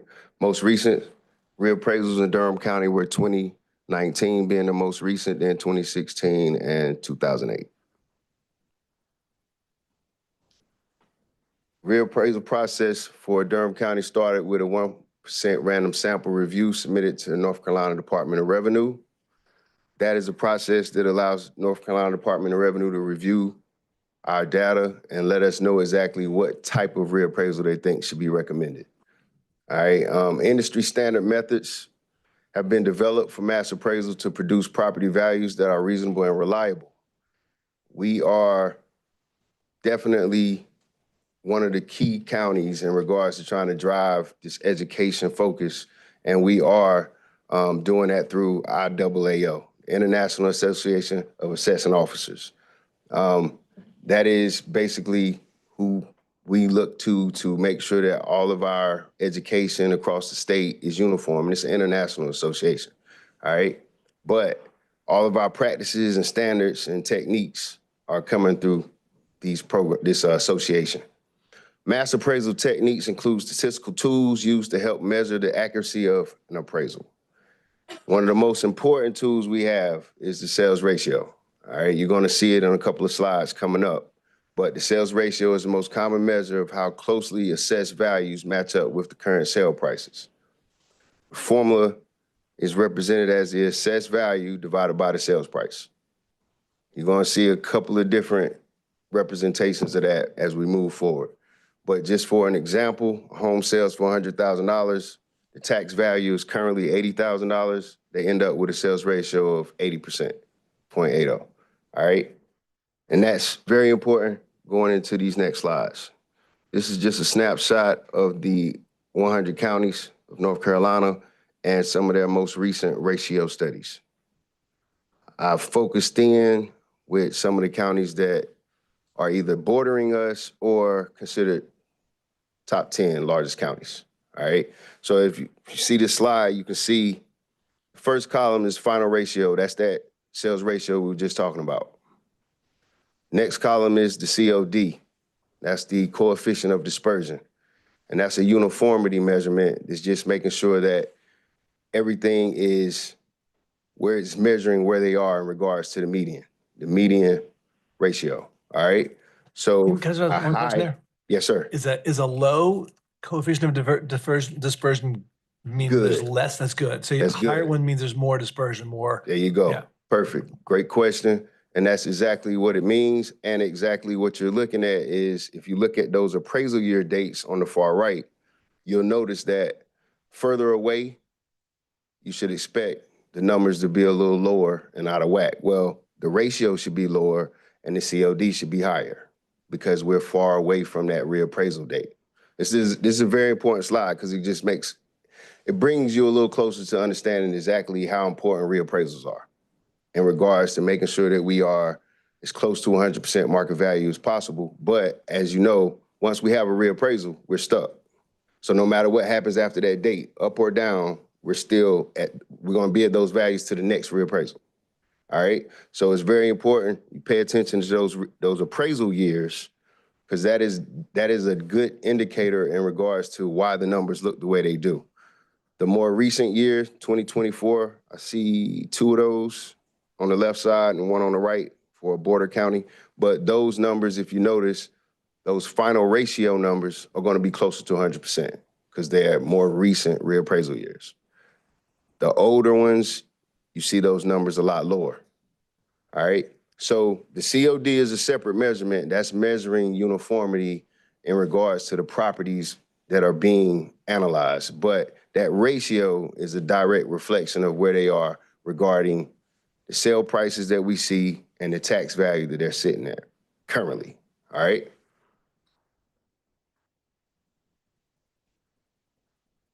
Mr. Beatty's going to handle the local real estate market. Good afternoon. Glad to be here and present to you all and to the citizens of Durham City and Durham County. And we look here at the local real estate market, and these will be some points in time that'll give everyone an idea of how things have been progressing or increasing here in the county. We have the home sales prices have increased dramatically since 2019. But if you look at these next 3 lines, it'll give us an idea of how we are growing. January 19, the median sale price in Durham County was $239,500. All right, to compare that to a later date, which is August of 24, this past August, the median sale price in the county overall was $430,500. All right, and in the city, being that the city usually have the more consistent higher things. In the county, you might can find a smaller property with a lower price. The median sale price in the city of Durham is $431,000. That's $500 per sale greater than in the county. Next. So here we have a couple of examples of showing you how something sold in 2018, which is the year prior to the 2019, previous 2019 reappraisal, and how it compares now in the current market. This particular house is located in Tanner Mill, sold 12/12 of 18. That's like a few days before the 2019 reappraisal. And so that property sold for $270,000. That property resold again here in 2024, February 23rd of 24. It sold for $440,000. So that should give you an idea of how some things are moving. And if you look at that community, you would probably see very similar things there. That was a 63% increase. They will get better, or in case of how you're looking at, worse. All right. Here we're located in South Durham. All right. This property sold again December 28 of 2018, 3 days before January 1. I think that's 3 days, could be 4, according to how you're doing it. The sales price was $325,000. And here in this year of 2024, February 28th, that house sold again for $560,000. That's a 72% increase. Okay, it gets a little iffy here. It gets worse. So Forest Hills, we know Forest Hills is a very particular place. It's a really nice place to live in here in Durham. $210,000 in October of 18. And all these sales that we're looking at happened just before the date of the previous reappraisal. It sold again this year. On February 1st of this year, it sold for $441,500. That was 110% increase. That sale more than doubled. And my favorite one to scare everyone with, this is located in Watts, Hilldale section, sold December of 18 again, sold for $300,000. It sold again this year in May 5/6/24.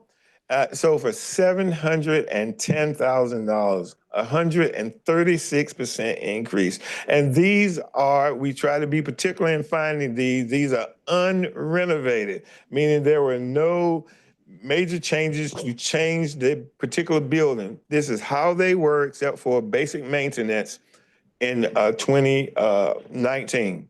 So these numbers here can give you an idea of what we're looking at in various places in the county at how things have changed in value. Mr. Betty, so Can you're you just give saying. us a moment for a second? Yeah. You can't just run over this. Can you this issue about there's no improvements, does that mean there were no like building permits to add or whatever? Yes. That's how you know that, right? Yes. Somebody could have painted the walls or they could have, Well, painting is not considered an I know, improvement. but you could have done a little renovation in your living room, but you're talking about there were no building permits. No structural things that require the city or county to come out and make sure you're doing the right thing. These are the maintenance. You could have put in a new furnace, a dishwasher, or some of those things. But these are the things that we're seeing here. So you can probably extract from that if there was a renovation, there could have been even a larger increase in that value. To the local real estate market, is there a reason you're using median as opposed to average? The median would tell you what the middle number is. And so you can determine where you are from this middle point here or here. And it's an easier relationship to compare to, because the average, of course, we would take them all, bundle them up, and then divide them by however those numbers were. And then that we may not sit above that mean, whereas we may not be able to tell if we sit below that, the real increase, because the real increase is what happened at the middle, those measurable points.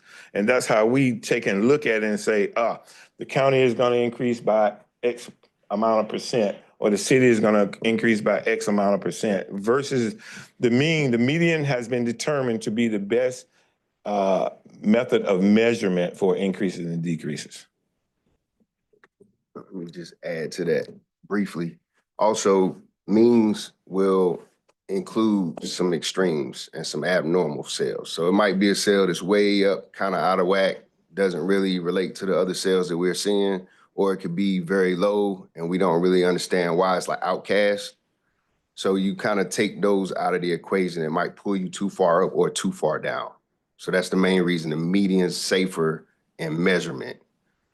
Mean is going to include some abnormals and outcasts.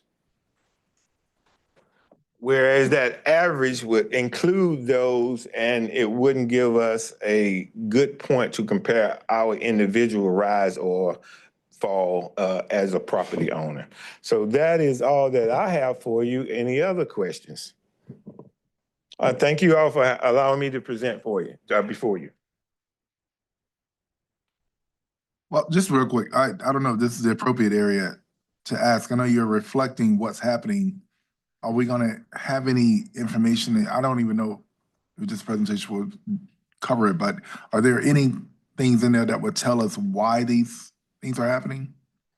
Like trajectory, like what's driving this, other than is it just demand, or like what makes certain neighborhoods, increase significantly higher than others? That is a real estate agent question, but from our analysis, from what we're seeing, it's a mass migration. Population has grown tremendously. The demand has increased during that time period. It's not even focused as a normal market would show, where you would see this particular area growing faster than this particular area. It's pretty much the whole county. So in that regard, it's a little harder to pinpoint a specific trend because it's encompassing so much of the county. It's not really isolated to focused areas as it would be in a traditional market. This is a non-traditional market. What we've seen here is an explosion, and it's something that we're measuring through these sales, and they have slightly tapered off in the last couple of months. It's not a tremendous drop. Maybe we're just starting to eat into that overbidding a little bit, but there is a little plateauing going on, but it's because they've slightly slowed. Okay. Yeah, I'm just really interested in Tanner's Mill versus Watts Hillendale. I mean, I don't know if the streets are golden or what, but interesting to me. All right. Hello, James Roberts. I'm the commercial supervisor. I'm going to go over the last of the residential slides, and then we'll have a couple of commercial slides. So this slide presents information on sales data that was submitted to the Department of Revenue for 2023. And as you can see, the average ratio, or median ratio, sorry, is 0.55 for the 23 sales. The data that can be gained here is that if you have a very low ratio, you are unfortunately going to experience a very high increase in value as we try to bring that data up to 100% of market value.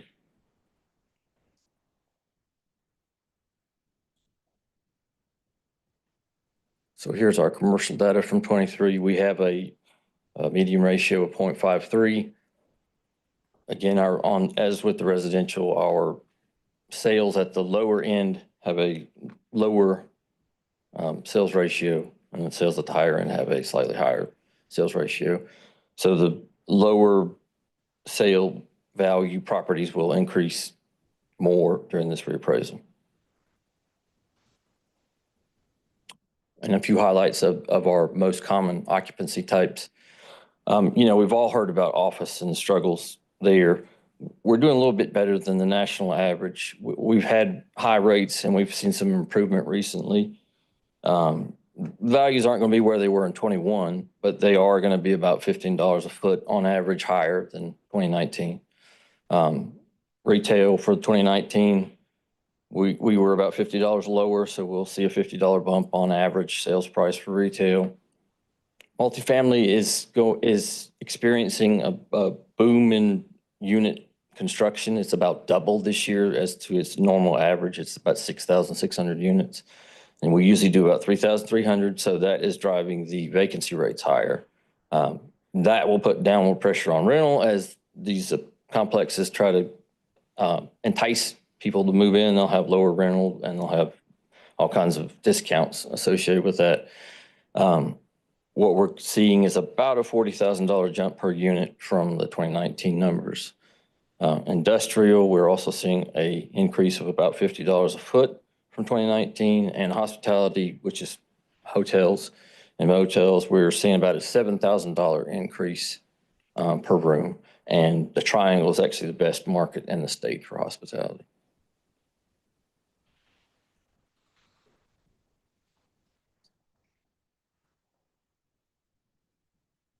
Okay, and here is a schedule of how we proceed through this process, the 2025 reappraisal calendar for schedule of values presentation.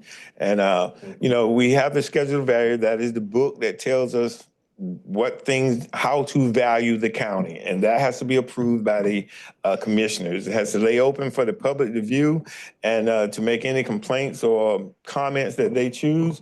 And this is the process we go through to present to the commissioners. And this is a set of the dates. October the 14th, we're going to present the schedule of values to the Board of Commissioners. That is next week. And is that Monday? I guess it is. All right. This is how we started last week of February next year in 2025. We're going to mail notices in February, late February, 1st of March. You never know what you're gonna run into, so we use a range versus a solid date.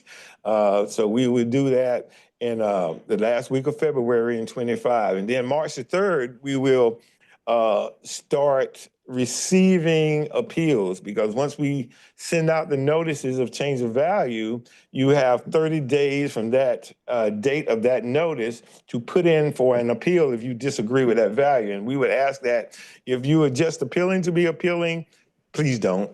We're gonna have the people who really have issues that need to be addressed. But as you know, everyone thinks that their property is less than what we have it assessed for. There's never been a reappraisal when someone said that, oh, mine's too low. No one has ever said that. So that's where we get appeals from. So between March 11 and March 25, we will start what we consider the informal meetings. There's no law that says there's such thing as an informal meeting, but we will be having those, and we're going to have it set up through the libraries where you can come in and ask questions, get some information, try to learn more about the specific of your individual property, not the process as a whole, but your property individually. And May 5th, the Board of Equalization Equalization and Review will convene, and June 16th, we will adjourn. But that doesn't mean we stop holding hearings. It means that we won't accept anymore, because you should have had your 30 days to get in your appeal at that point in time, and we will be lining everything up to start getting everyone in to get all of these issues solved and the problems gone through.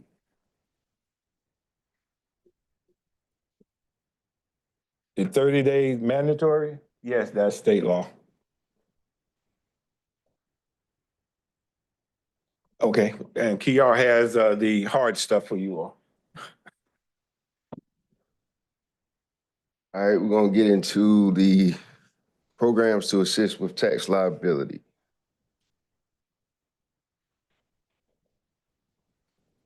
All right, so North Carolina's general statute programs or state programs are the exemptions, exclusions, deferments. The deferments expected to be paid back upon disqualifying event, of course, and then we're going to touch on low income homeowner relief program offered by social services. And thankfully, I have Mr. Little here if he's needed, because this is a social services program. I'm going to present best of my ability, but if the questions need to get a little too deep, we're going to let Mr. Little step in if needed. That particular program was created by the county commissioners in 2019.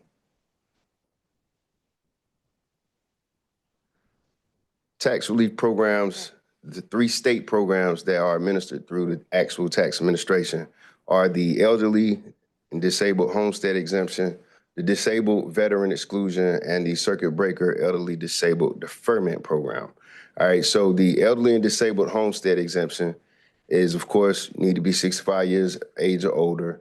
Total owner's income must not exceed $36,700, and it's very important that it's joint. So if it's 2 people in the household, can't exceed that $36,700. Same income requirements are for the circuit breaker program. This excludes $25,000. This program excludes $25,000 or 50% of the assessed value of a permanent residence. So it's a great program if you qualify. All right, the disabled veteran exclusion. For disabled veterans, of course, form must be completed by the Department of Veteran Affairs. It is also available to the surviving spouse. That's a good thing about that particular program, until they remarry, of course. Excludes up to the first $45,000 of the appraised value of the permanent residence. Circuit breaker. This particular program is a deferment program. It's not exemption or an exclusion.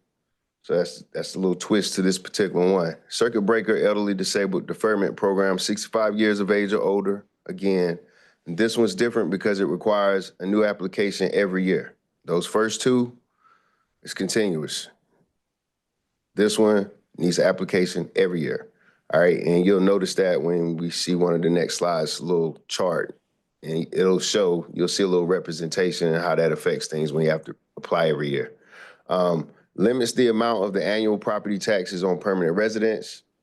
Tax bill is limited to a fixed percentage of income, and taxes owed above that are what are deferred. income limit up to 150% of the elderly disabled income limit. So it goes a little bit beyond what the homestead exemption for income. It's a little chart to just give you a little representation of last year's results of those three programs. And as you notice, the 1% for 24 enrolled in circuit breaker, that's because that program starts over every year. They have to reapply. All right, so it's kind of stayed in that little realm of 22, 24. I don't think I've seen it past 30. The disabled. This is data for Durham County, right? Yes, for the 3 state programs. Exactly, yeah. Yes.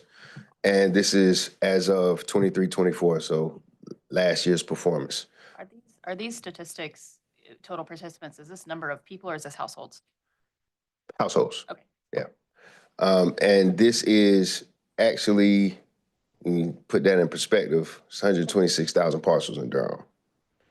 And we're looking at about 2,500 or so participants for those 3 programs. And out of that 126,000, those are not all owner occupied homes. Some of that's vacant land, commercial land, but just to give you a little perspective of how many participants we have versus total number of parcels. I'm sorry, any more questions about that before I move to the next slide? All right. Briefly. Yeah. No, you said this was created in 2019? Not this one, the LIHR. Okay. That's next. Does it show any, are there any trends upward or downward? For these 3? Yeah. No. I've never seen this grow tremendously. It's kind of in the same realm. Okay. But when you keep that in mind, so circuit breaker is an annual application. Those other 2, those people are people who have been in the program. So when that grows, you see growth versus circuit breaker is repeat applications. The next one, you will see growth. All right, so before I start, I just want to be clear again, this is not a tax administration program, all right? It's offered by the county through Department of Social Services. I think it's a great program. I want to make sure I champion it, but I have to be clear and make sure that I'm not misrepresenting that this is a program through Department of Social Services. Department of Social Services Low Income Homeowner Relief Program. So tax assistance based upon a 3-tier income model centered on average median income, all right? Now, this is 3 tiers, so there's 80%, 60%, 30%. Depending on which one you qualify for, it's going to change the amount you are given in assistance. It's focused on households with income less than or equal to 80%, of course, of the HUD area median income. Current tax bill only, all right? So it's not going back. It's not going forward. We're dealing with the current tax bill. And this one, again, is a annual application. You have to apply each year. Typically, applications are reviewed from August to June of the following year. And to complete the application process, I know there was a question last time I presented this information. There was a little concern in regards to what exactly do they need to apply. And it's income, form of ID, and actual tax bill. And here we can see the trend that you were wanting to know about. So we have from right to left, started in 21, 22. The green is the actual amount of applications. The blue is the actual approved. All right, and so as you can see, it is growing. The far left, that's current, so it's not finished yet. That's why those numbers are a lot lower, but we got plenty of time to get those numbers up, and hopefully it'll be the best we've seen so far. Going into this reappraisal, we really need this to perform. But as you can see, we had 339. Well, Department of Social Services received 339 applications. They had 139 approved. The next year, the following year, they got 435 applications. They were able to approve 340 of those. And the following year, it got even better, 539 applications, and 493 of those were approved. And currently, and I'm pretty sure these numbers have gotten a little bit better since I got this information from the Department of Social Services, but at that time, they had received 270 and 101 of those have been approved. And what matters is the spending. I did not break this out, so this is combined. This is the county and the city's money, okay? So what portion came from the city and what portion came from the county, if need be, we can do some research and get that broken out for you, but for this presentation's purposes, I combined those figures. And 21, the total dispersed was 146,702. The following year for 340 recipients, that was 360,000. And the following year for 493 recipients, we got up to 690,000. Of course, you all know that's a combined pot of 1.25. We need to get closer to hitting that number. I think we can do it, a little bit more advertising, marketing, but we definitely don't need to reduce it. Communication strategy. Reappraisal and tax relief handouts, flyers and brochures have been made available for taxpayers to visit our office. Tax information, being reappraisal information and tax relief information, is being advertised and inserted in all mailings. So the next two that I can speak to would be change of value notices and the eventual tax bills. The Department of Tax Administration has incorporated tax relief programs and the DSS program in all community outreach sessions and presentations that are being conducted. So whenever we go out and speak to the community, we make sure to champion the three programs that are state administered and that we administer, and the DSS program, LIHR. And hopefully amongst those four programs, we can serve as many people as possible. Can I ask a question about this slide? Yes, ma'am. Because this was one of my questions that I wanted to ask you. So it's just a little bit unclear the way that it's worded. That the last bullet, I can see that the relief programs are included in the community outreach. They are included in all of these, with all of the note change in value notices as well. Information about the programs, or no? Yes. Yes. Yes. Okay. Sorry, They it's a haven't little bit gone unclear. out yet, but they will be. They will Change of be. value notices will be in the first quarter of 25. Okay, great. Yeah, I just consistently hear from people that they don't know about these programs. And particularly people that qualify for them, so. That is a big deal. So if Yeah. you could help us get those people, we Yeah. would like to I'm get to them working as well. But yes, we will make sure that we include everything that we have and that can possibly be sent out in the mailing will be attached. Yep. The next slide is for you all to open up discussion, questions, whatever it may be. Alex? Go ahead. Thank you for your presentation. That's really awesome. Yeah, I just voiced one of my main concerns, Yep. which is that I'm interacting with a lot of people, particularly in conversations around, we're putting general obligation bonds on our ballot this year in the city, and this come up in this conversation about taxes, property taxes, that people do not know that these programs exist. So I'm just putting it out there that, yeah, I know y'all are working really hard, but messaging is just not connected. So my first question is, for folks who might qualify for more than one of these programs, like if they were to put an application in for the DSS one, and they apply, or they are They can't- elderly. Yeah, they I know can't they be in can't double both. dip, but Right. is there any information if they apply to not the better one, do we move them? Like, does anything happen in that regard? If you get folks who qualify for the state ones that might be more of a discount? To my knowledge, the tax office just provides a checklist of if they are already in a program or not. Okay. What the following communications are, I do not know. Gotcha. And then Just a second, Mr. Little can speak to that following communication. oh, great. Good afternoon, City Council and City Mayor.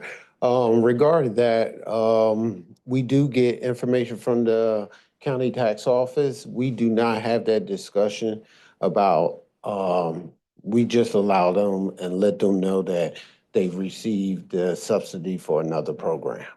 Now, they can always take their name off and apply to our program, which we allow them to do so, but we try to make sure we're not in competitive with the different programs.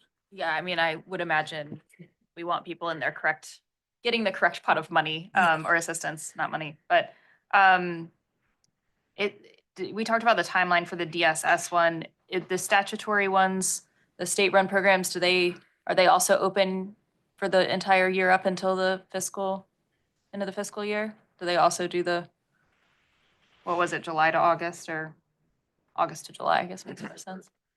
Yeah, typically, the assistance for, and the tax programs are open until June 1st. I Okay. think the last day to apply in the calendar year is June 1st. Now, we do have we have situations where people cannot do that by June 1st, and they can put in what is called a late application that can go before the Board of Equalization Review if they're still in session. If they're not, it would go before the Board of County Commissioners, and they can rule on that application as being timely. And then we can apply or put them into the program, give them whatever their things were, their adjustments are, or their assistance is. But that's only for the 3 state-monitored programs, whereas the local one is all the way until June 1st of the next year, of the next year. Oh, of the next year. Yeah, Oh, yeah, okay, it starts in great. August of this year and continues through to June of the next year. Right, that tracks That's the fiscal year. Yes. Okay, Yeah. all right.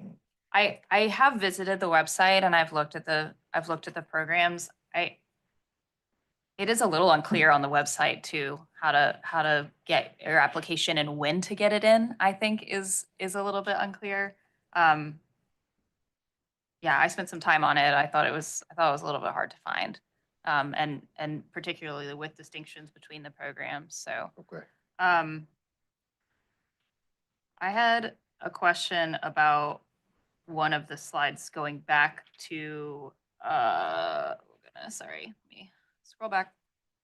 Going back to the commercial trends.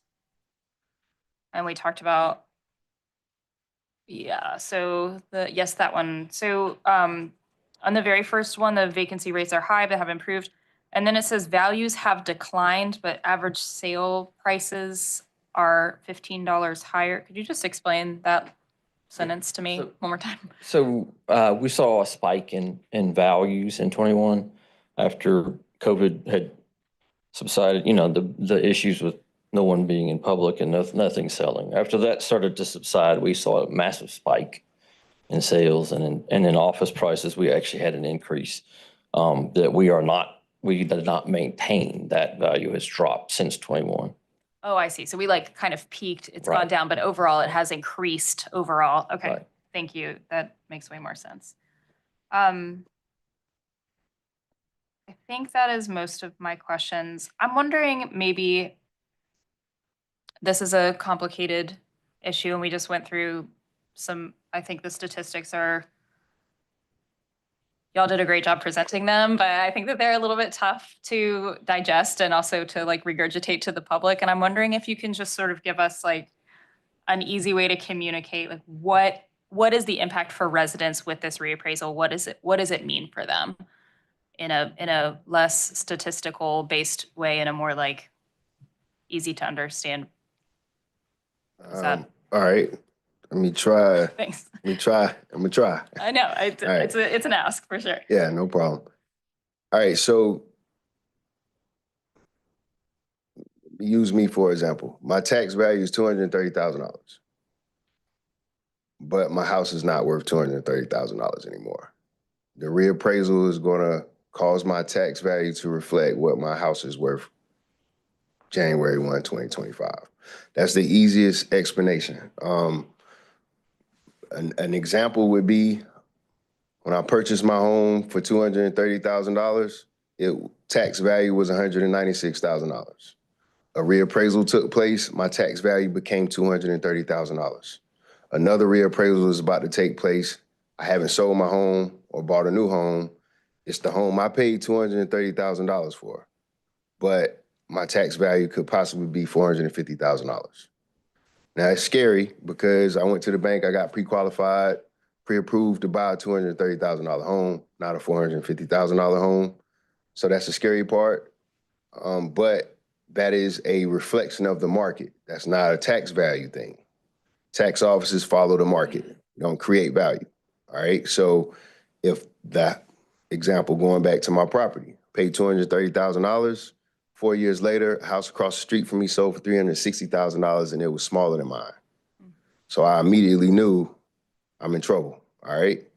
That's my market. I don't control my market. I live in it.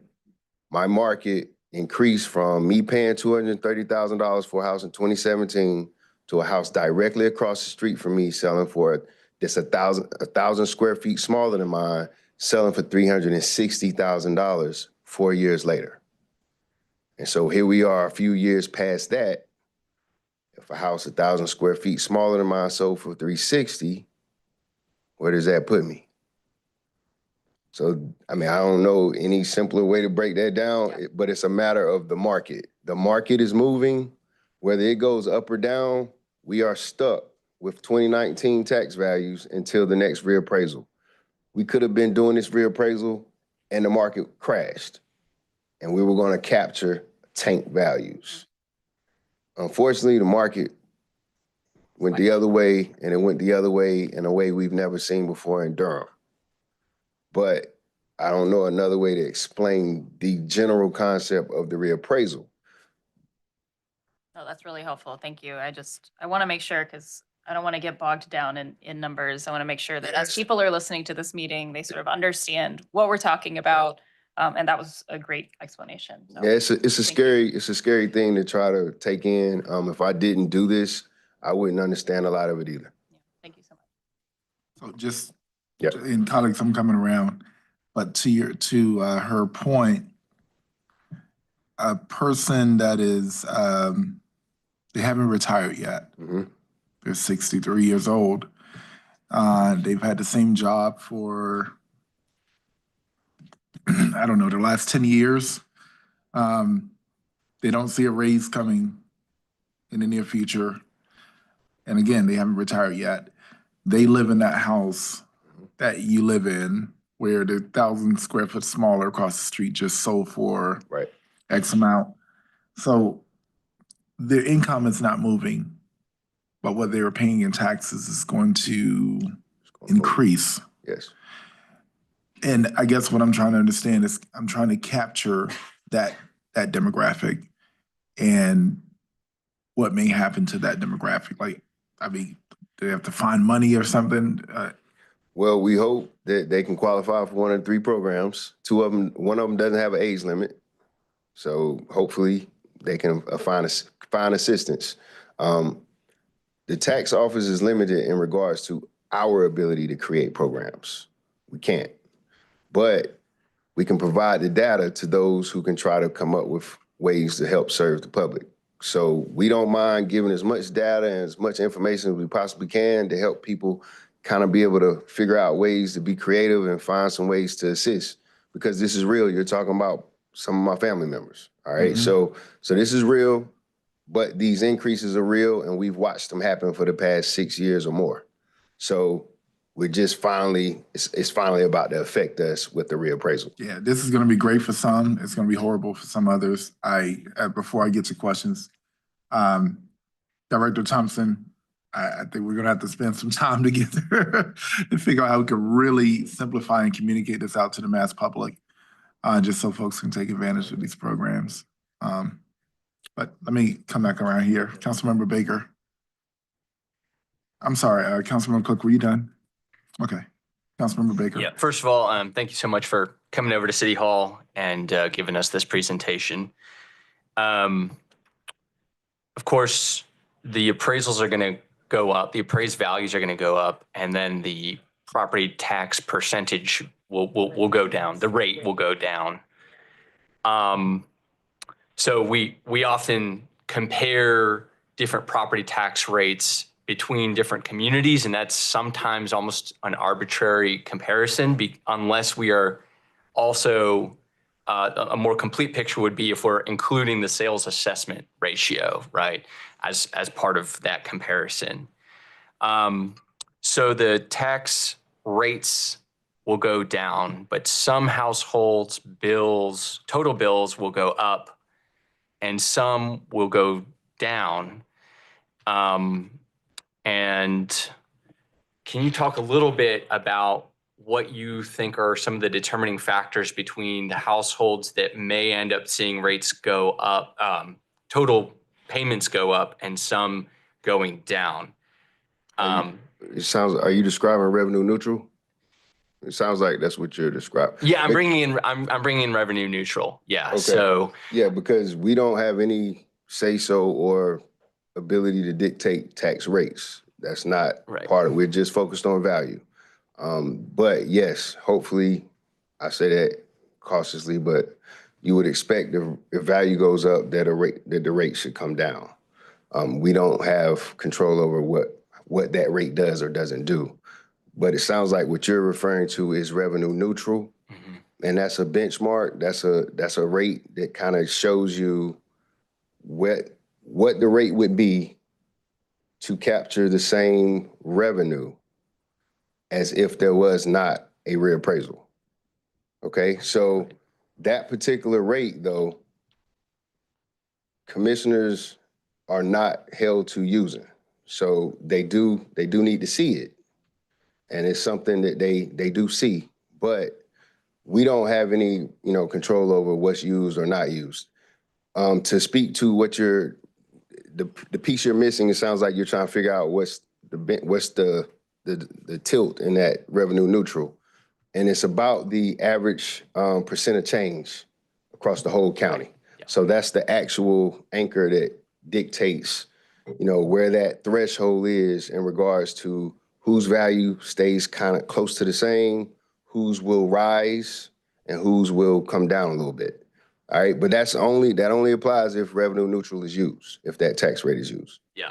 Yeah, okay, that's great. That is what I was getting at, I think, is the average rate of change. There you go. Yeah, would determine. So where your home falls in value, that value, where it falls in regards to the average rate of change is going to dictate whether you see an increase, kind of stay about where you were, or if you see a little bit of a decrease.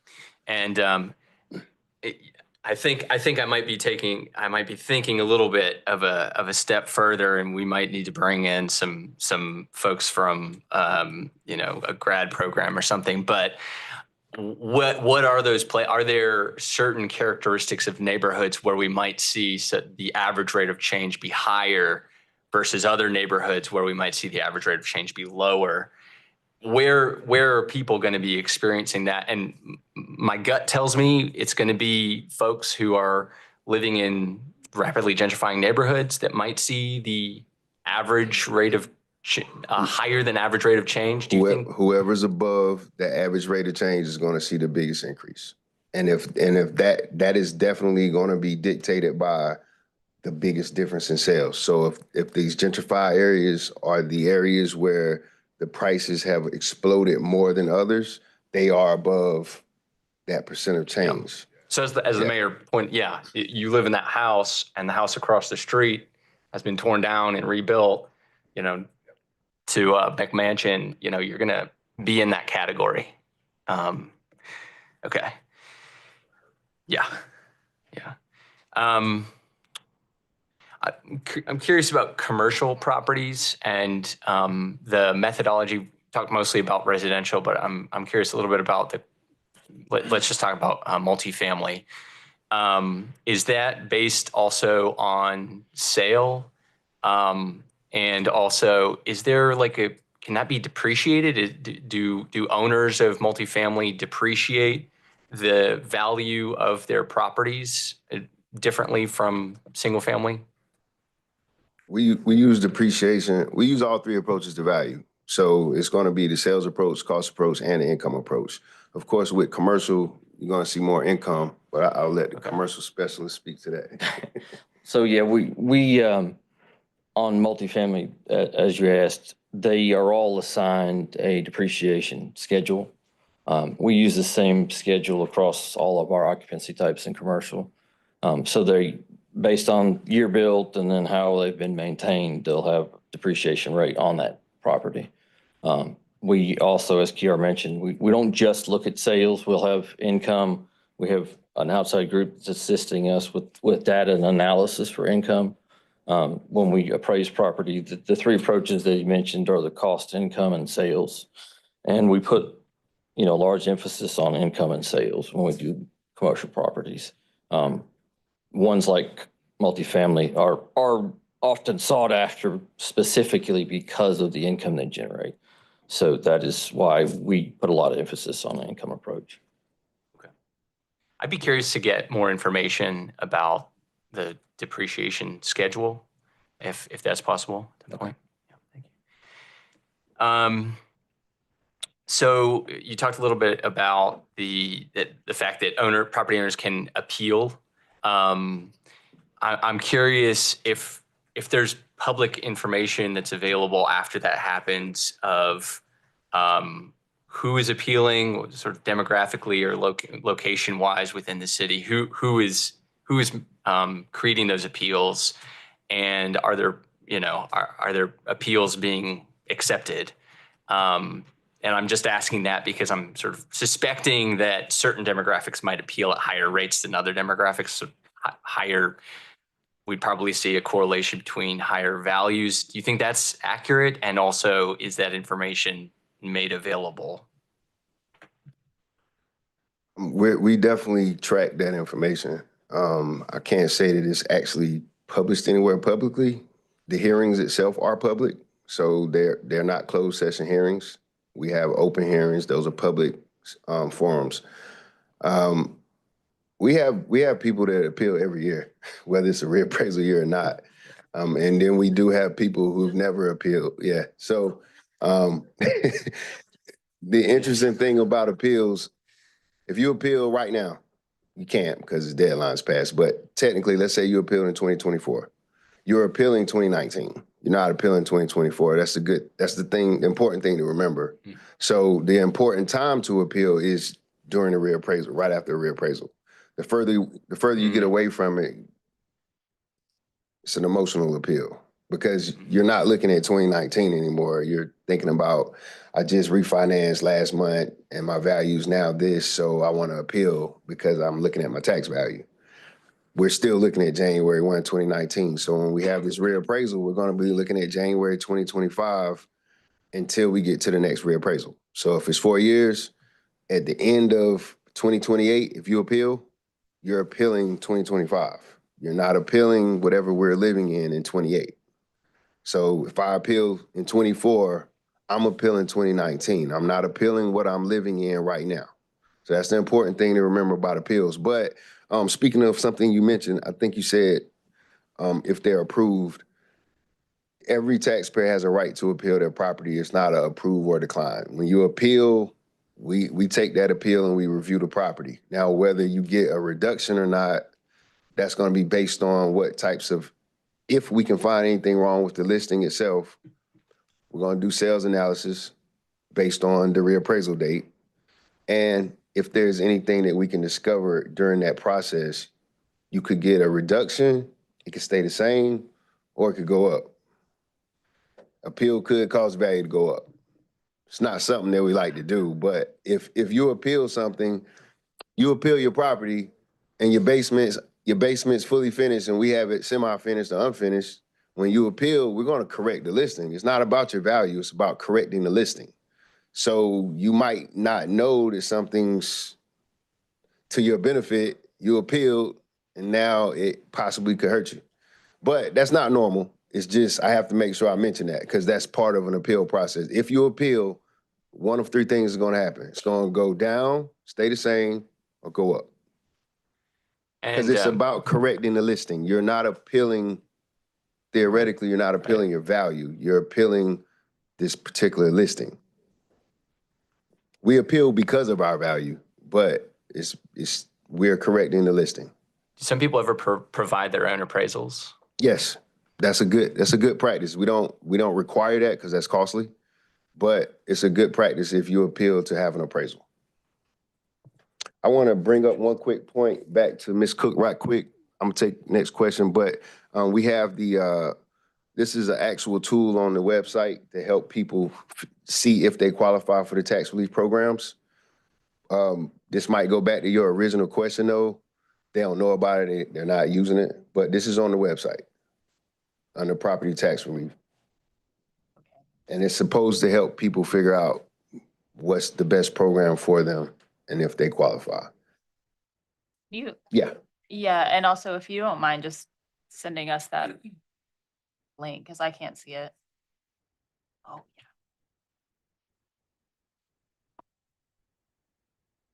So you just get to the property tax relief right here on the left column, this menu bar. And it's going to take you here, and it's the one right below tax relief for homeowners. It's this selection right here, property tax assistant evaluator. It's on the website. Next question.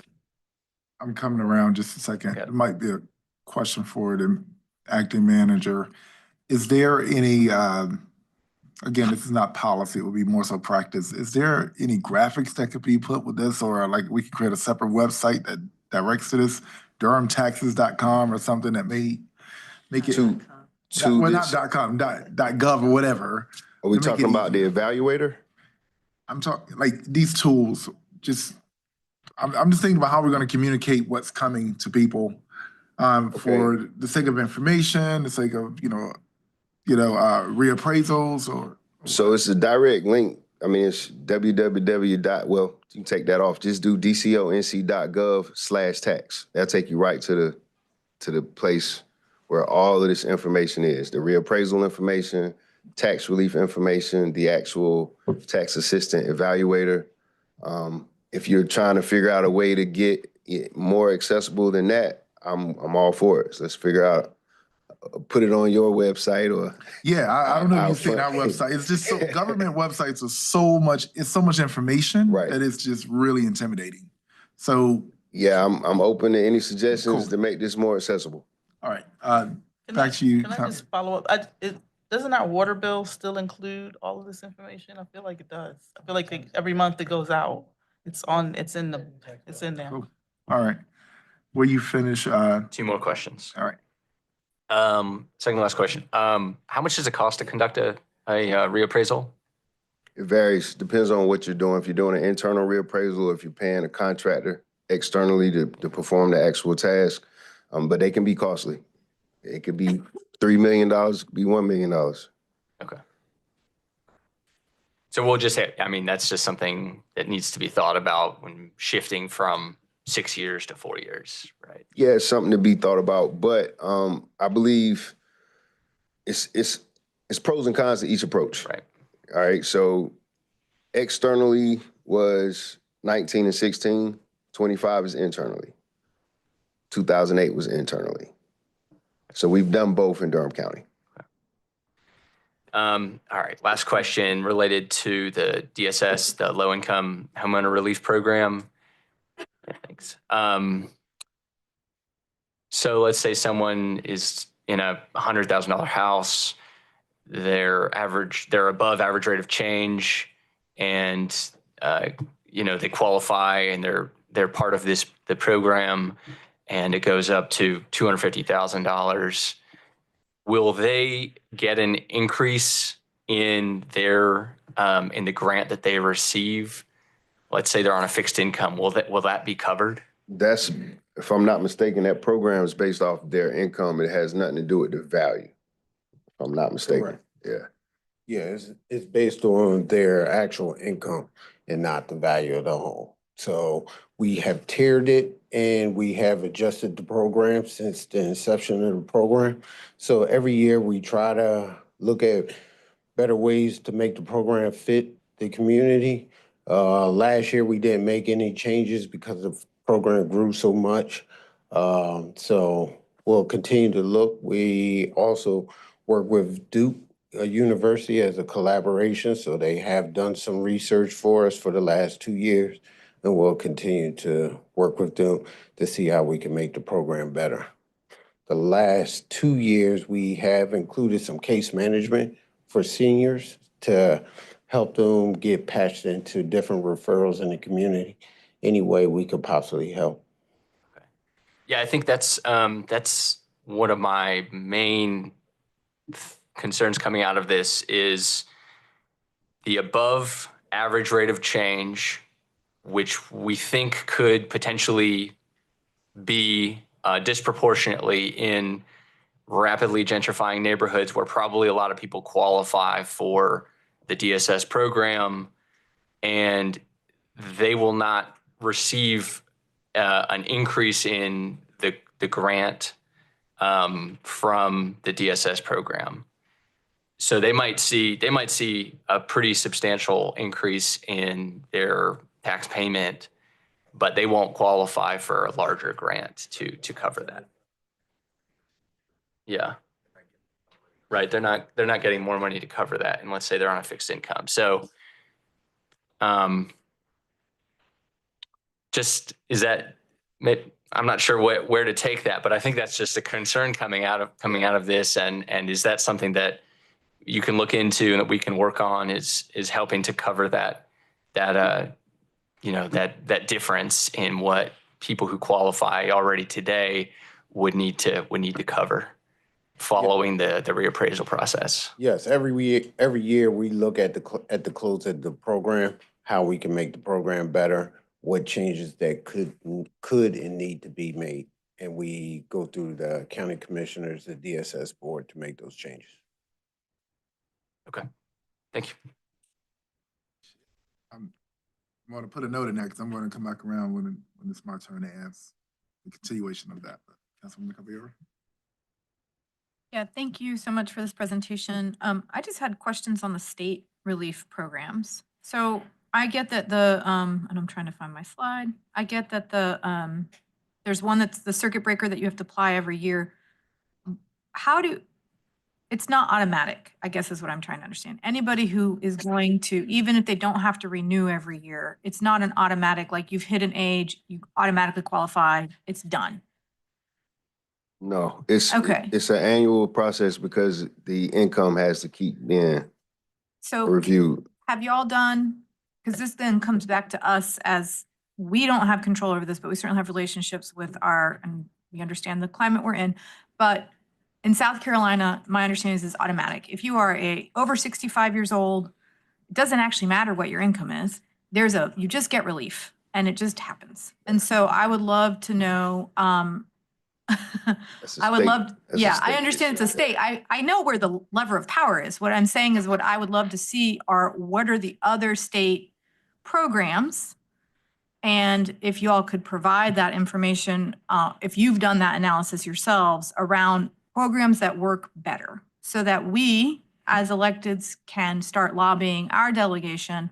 I understand it's pie in the sky for our current climate, but at some point we actually have to do what other states are doing. And that's not going to happen unless we start putting pressure on our delegation members to ask for those changes so that seniors, it isn't burdensome the way it is now, right? And I understand even our program is even different, but I'm just saying from the state level, it's cumbersome, hard, and not a great program. Would love that information. And then I know why we have to reapply because it's a grant. Can y'all, I can't remember the year, but you changed the level for like seniors at 30% AMI or less. There was a change in the program that was more beneficial to them, and I just can't remember what it was. Yes. At the beginning, it was just tiered off, but we noticed that some of our seniors, after applying the program, they still had to come out of the pocket to pay their taxes. So we wanted to make sure that we eliminate some of those as much cost as we can and also have enough funds for anyone and the growth of the program. So you just added money for that specific target Yes. population? Correct. Okay, thank you. I That was appreciate one of that. his. That was one of the fixing it. changes that y'all made. Okay, Yes. and then I think this is really for city staff. I know that we route to the county website, like need your county. Is there a way we could just put a button? Like I love where the bond is on the city's website right now. Everything's there. I love, you need to hook up water. Can we just say need tax relief? And it goes straight to the county. I think that that's one thing we could do on our side. That would be really, really helpful. I know we run it in the water, and so thank you for that. But I think that that would be a really easy and helpful way. And then what tools are y'all using and what outreach are you using into language groups that their predominant language is in English? I'll let you get to that question in just one moment. Dwayne Brinson, I'm Assistant County Manager here in Durham County. For my first 5 years, I was a tax administrator, so I know many of you know that, so I have a little bit familiar with this topic. Happy to pass that on to Mr. Doyle. We have had some legislative efforts with the tax relief programs. One of the things is the $36,700 figure. That is across the state. $36,700 living in Durham is a lot different than $36,700 living in Eastern North Carolina where I grew up. Unfortunately, we have the same, and it's not tied to area median income, it's the same income across the state. And one of our legislative efforts, like Mr. Doyle was saying, if a property is owned by a married couple or two individuals, whatever it may be, it's still that $36,700 figure. If you're single, it's $36,700. So something that we had tried to move forward in a couple counties I've worked in, so it's not just Durham, there's a wide range of interest with this, is giving some kind of credit if there are multiple owners. It doesn't make, I won't say it doesn't make sense. It seems like there should be some kind of credit if there's more than one person that owns a property to count their income towards that tax relief program. One of the other legislative goals we started on years and years ago, first started working with the Coalition for Affordable Housing, was taking, as you can see, there's not a lot of interest in our circuit breaker program. And that's not just Durham County, that's across the state. Because it's a deferment program. People have to pay it back. There's not a lot of interest in it. So we have 24 applications. Something that we had tried to do years ago was to eliminate the age requirement for the circuit breaker so that more people would qualify. It's not just the elderly population that's going to be struggling, that is struggling with property taxes. The people first getting going, having multiple kids. There's a lot of people struggling. So we tried to eliminate that age qualification for the circuit breaker to expand what we could do in Durham. And that could have been just for us, but we haven't gotten that passed yet. So we are working on these things, and we are trying to simplify things. Mr. Doyle, he showed the evaluator a while ago. That's something that we have here in Durham. Kind of one of a kind, but as Madam Councilmember was saying, that tax relief application is 7 or 8 pages of complicated stuff. And we looked at that and we're like, that's not what we want. So we developed this online evaluator. Somebody can go online, answer a few multiple choice questions, and it tells you which programs you're going to qualify for. And when you click submit, it goes to the tax office. So we are making tremendous efforts in this area, and we won't stop, because there are people in the community that continue to ask and continue to go without this benefit. You want to get the... Yeah, where you from in Eastern North Carolina? I grew up just outside of Jacksonville, a little town called Richlands. Yeah, Richlands. Yeah. Cool. Yeah. Go ahead, Councilmember Rist. Thank you, Mr. Mayor. Yeah, Mr. Doyle, county colleagues, thank you so much for the presentation. Really appreciate all the deep detail. We've all been waiting for this, and so it's good to see the detail. I also should note, just so folks know, this is a county supported program, right? But the city is we're paying half of the amount, right? So the city is co-funding low-income homeowner relief to a portion, yeah. 750 and 500. Good, thank you. So I love this discussion. I could not be happier to be having this discussion. As many of y'all know, or maybe don't know, but although Ms. Hager's in the back, I see you back there, Mr. Brinson was there, we spent about 3 years before this was approved working hard with the Coalition for Affordable Housing and Transit, People's Alliance, the committee, to get legal sign-off for the county to do this and get the county to pass it. So this is a big effort. And you all need to know that there's virtually no one else in the South at the local level that's providing property tax relief for low-income homeowners. Virtually no one else in the South, right? And you all have people trying to figure out a way to copy it. Yeah. I have a lot So of this is like, conversations. so Yeah. the comments are absolutely, you're right. Communication's got to get better, right? The amounts we need, maybe need to think about the amounts. Getting our state to do something better. You're right. States in the Northeast, for example, have these automatic circuit breakers that just happen, right? So we can improve this. But the fact that we have this in the books is pretty amazing for Durham. It's a great success for us. So I'm so proud of this. And now that we have it on the books, we can continue to expand it. So this is really critical. It means that as we're thinking about bond issues to invest in our future, right? Means we can do that in a way that's not going to overly burden our low-income residents. So this is a great tool for tax justice, for fairness. And so I'm so proud of this. I look forward to continuing to work with you all to support this. I have one question though, that's maybe a harder question, but I want to ask it. So I know that around the country, this issue of, you talked about the sales ratio, right? And we know from research around the country that there's a racial bias in the sales ratio around the country, right? This is sort of, there's research that documents this very well, right? So what are we doing in Durham to eliminate the racial bias in our sales ratio? My question would be, is there a racial bias in the sales ratio or the sales that produce the ratio? Yeah, no, there's a absolutely a racial bias there. I'm happy to track down But if the ratio is based off of a sale amount and a tax value, the sale amount is the only thing that's coming from the market. Right. The tax value Right. came from the market whenever that previous reappraisal date was. That's right. So the bias is in the sales because the ratio is a product of sales. Not necessarily. So I think it gets back to my colleague, Councilman Baker's question. Okay. So we know that you're right.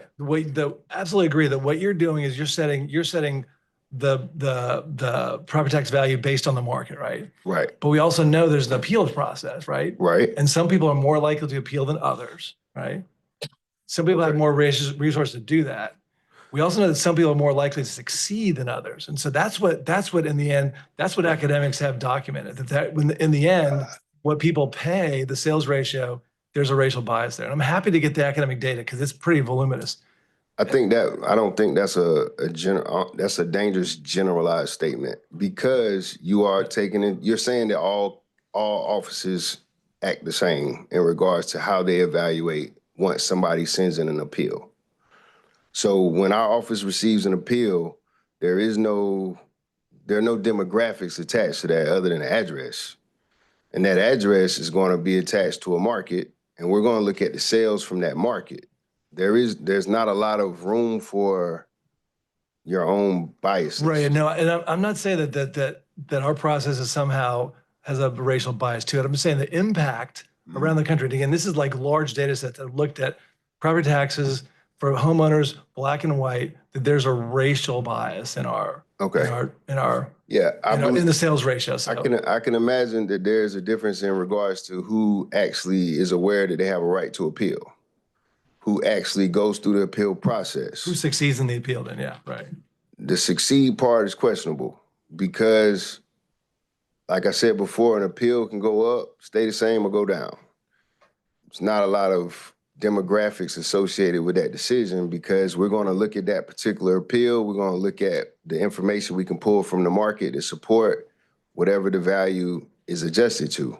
If it's going to be adjusted based off of some new data we found with the property itself, or if it's going to be adjusted based off of market sales that we found to adjust that property. I don't know where any other factors could play a part in our ability to support the value change because we are mandated and regulated by another. We don't have that freedom to just do what we want with value. So we're regulated and mandated to do these things a certain way, these practices. So I'm not saying you're wrong. I'm just saying that that's a little bit of a generalized. No, absolutely, that's right. The data that's been, right, and the papers I'm glad to track down this is at a national level. So right. I'm not saying that like, but was it ratios or appraisals? Sales ratios. Okay. Yeah, yeah. Okay. So the question simply is, I just want to put it out there. I just want to ask, what are we doing to ensure that in Durham, there's no racial bias in the sales ratios? I think we do a very good professional job and we try to be human about it. So I don't think that there's any way. I mean, do we do any tracking after the fact to make sure? For demographics? Yeah. we're checking our quality of work.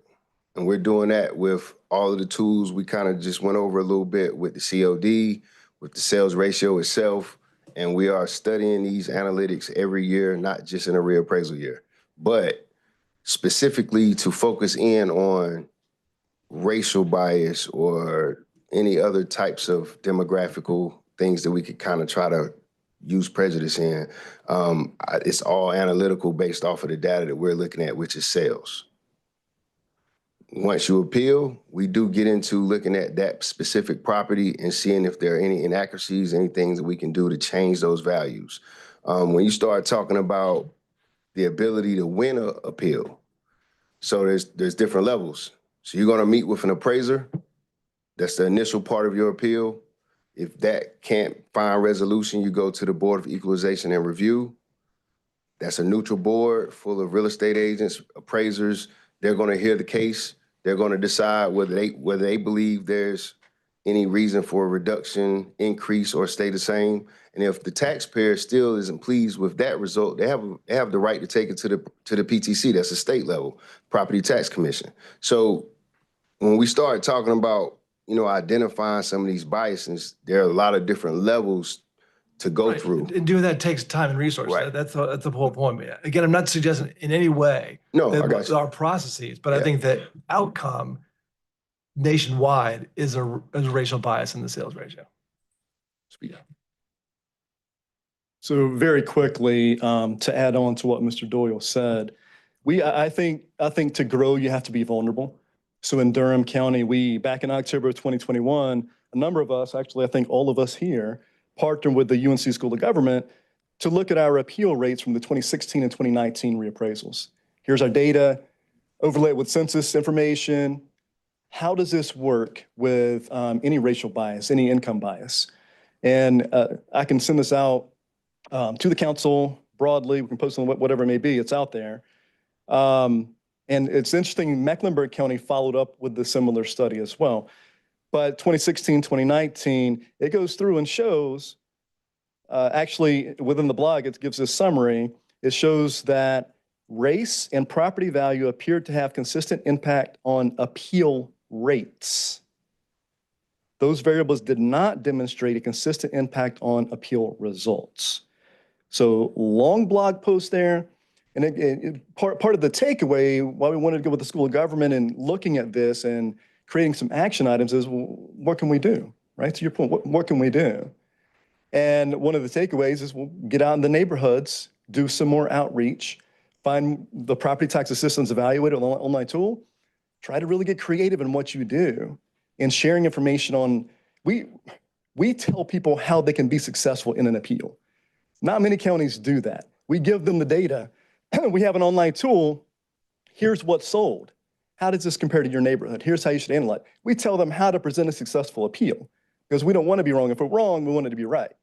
So we're trying to take all these actions, all these steps forward to make sure that we abate any issues like that. But that blog post, UNC School of Government, October 21, very interesting article from. Yeah, please send that. That'd be great. Yeah. We'll do it. it. Thank you. Thank you, Councilmember Riss. I did not know we were the only one doing something like this in the South.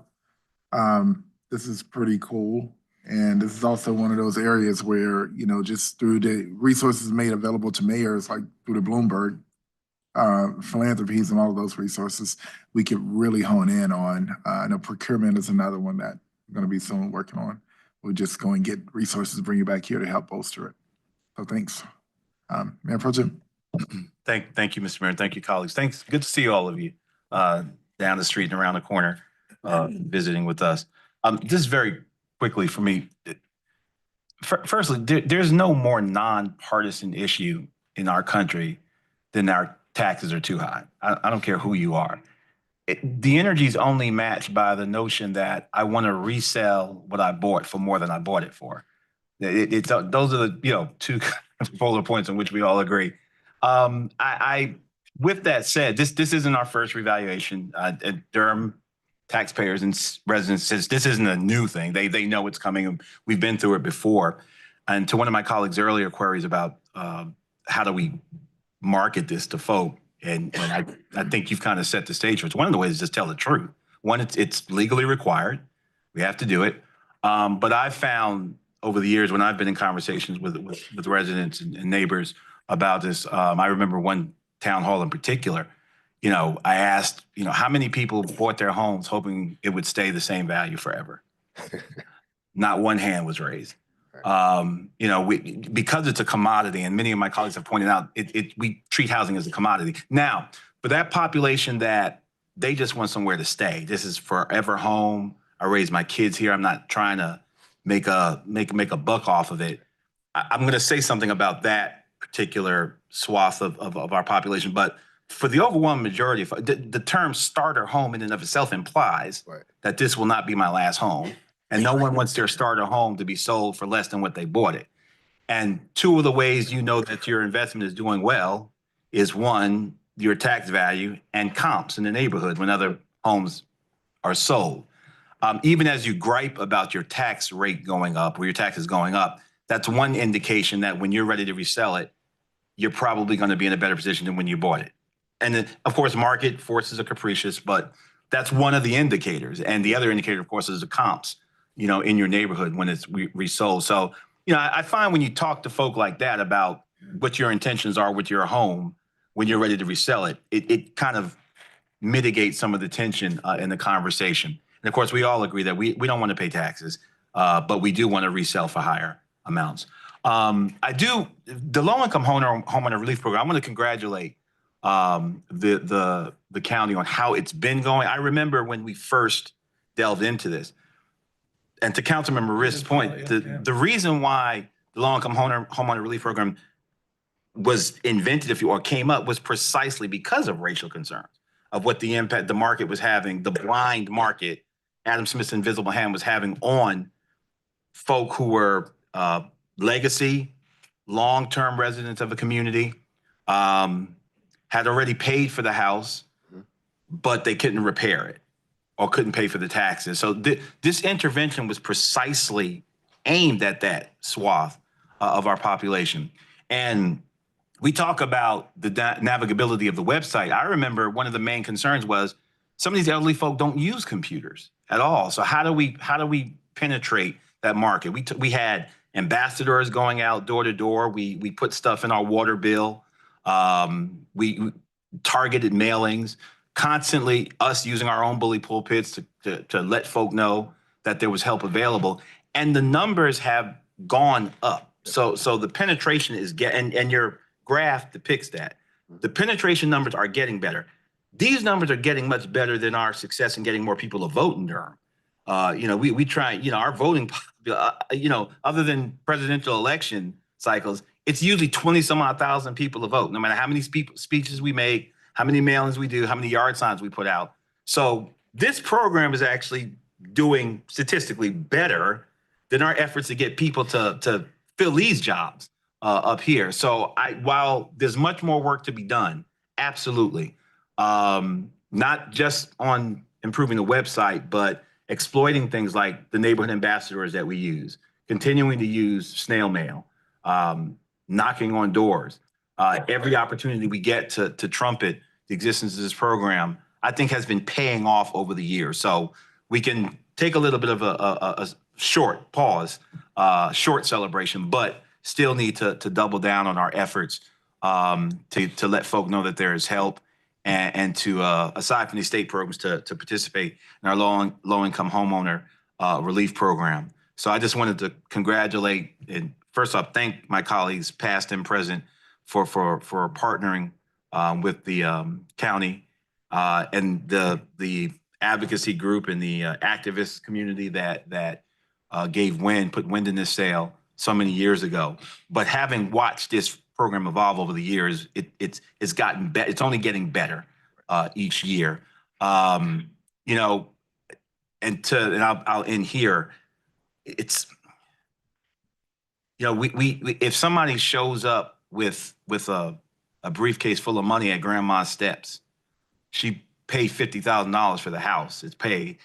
The briefcase has got 200 grand in it. Now they're going to flip it for 500 grand, but you never seen that much money at one time in your life you know, the government, there's no way we can legislate them not doing that. But to have programs like the low-income homeowner relief program, to constantly use the platforms that are available to us to educate people and inform folk.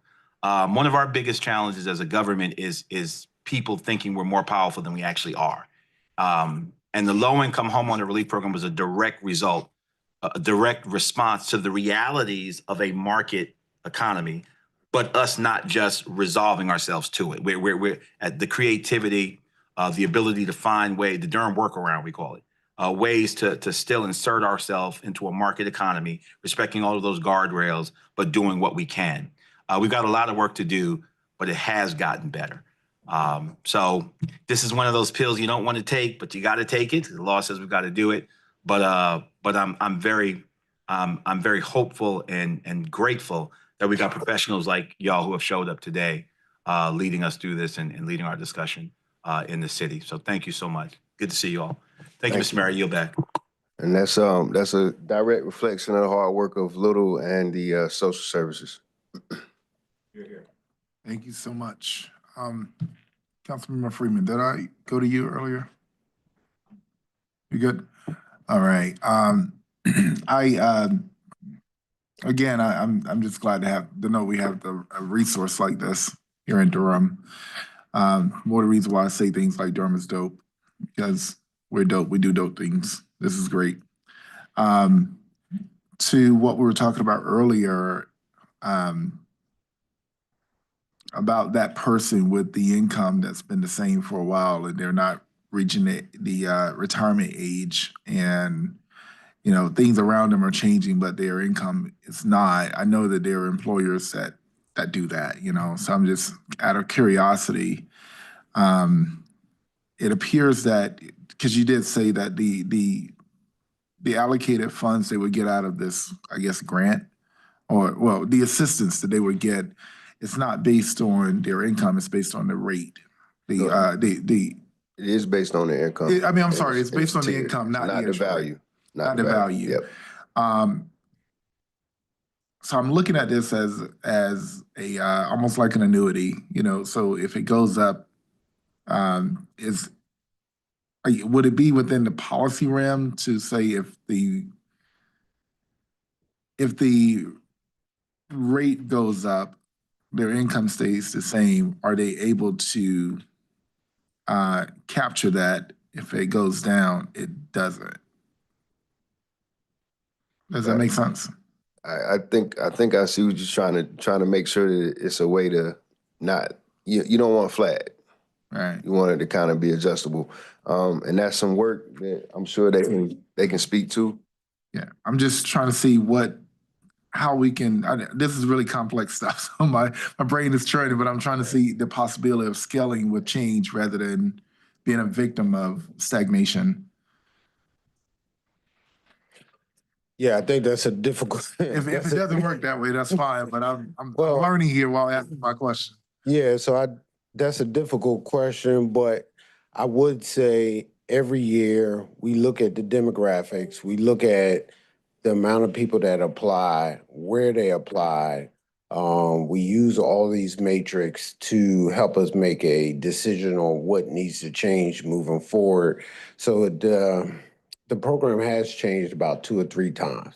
And each year we're trying to make it more accessible for more people to be able to get a relief. The second thing I'll probably say is that we've also added some additional things like case management services for the elderly. So you can opt in for additional resources. You get to speak to a social worker. The social worker is going to give you more information about services, not just in Durham County or social services, but in the community itself. So, you know, that is a tough thing, and we want to make sure that we don't run out of funds right. And make it too lucrative to apply. Totally understand. And I think to Mayor Pro Tem's point, you know, this won't be, knowing that we have to go into this process is not a surprise. On the other side of it is, you know, we are seeing a volatile market that is very unusual. So I appreciate having this program as a resource. it is a blessing to live in Durham, you know? But with that being said, I'm looking at all of the levers that we can potentially adjust and pull to make sure we can assist the most, as many people as possible. Lastly, do you have an idea of the percentage of funds we're using each year? I don't know if you covered that or not. Yes, it's in.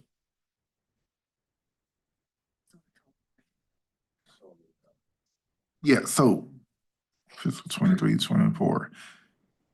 We used about So, maybe about like so how much is it? 60% of it, because the total is 1.25. 1.25 million, okay. Okay, that lets me know about how much room we have, to grow if that balance is still the same, the available resources. Okay, part of the African American Mayors Association, we received a financial literacy grant of $30,000 to do some workshops. The special assistant to the mayor, Derek Stanfield, is going to be reaching out to ask you all to provide this presentation at one of those community workshops.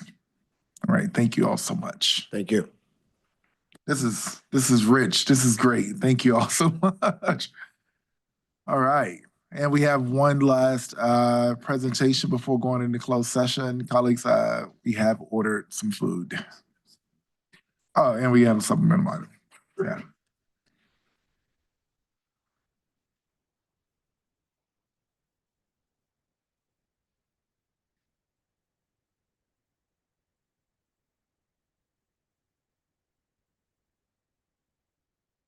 Yeah, I have to leave by 7:30 tonight. Hey, we were here till 9 o'clock the other night, 9:30 one night, so. It's on us. Thank you, Mr. Mayor. Absolutely, thank Mayor you. Pro Tem, members of council, Aaron Kane with the Planning Department. This should be. I'm sorry, real quick. Colleagues, are we good to continue? Do you need a quick break? We good? Keep going? All right. Okay, this presentation itself shouldn't be more than probably 5 minutes.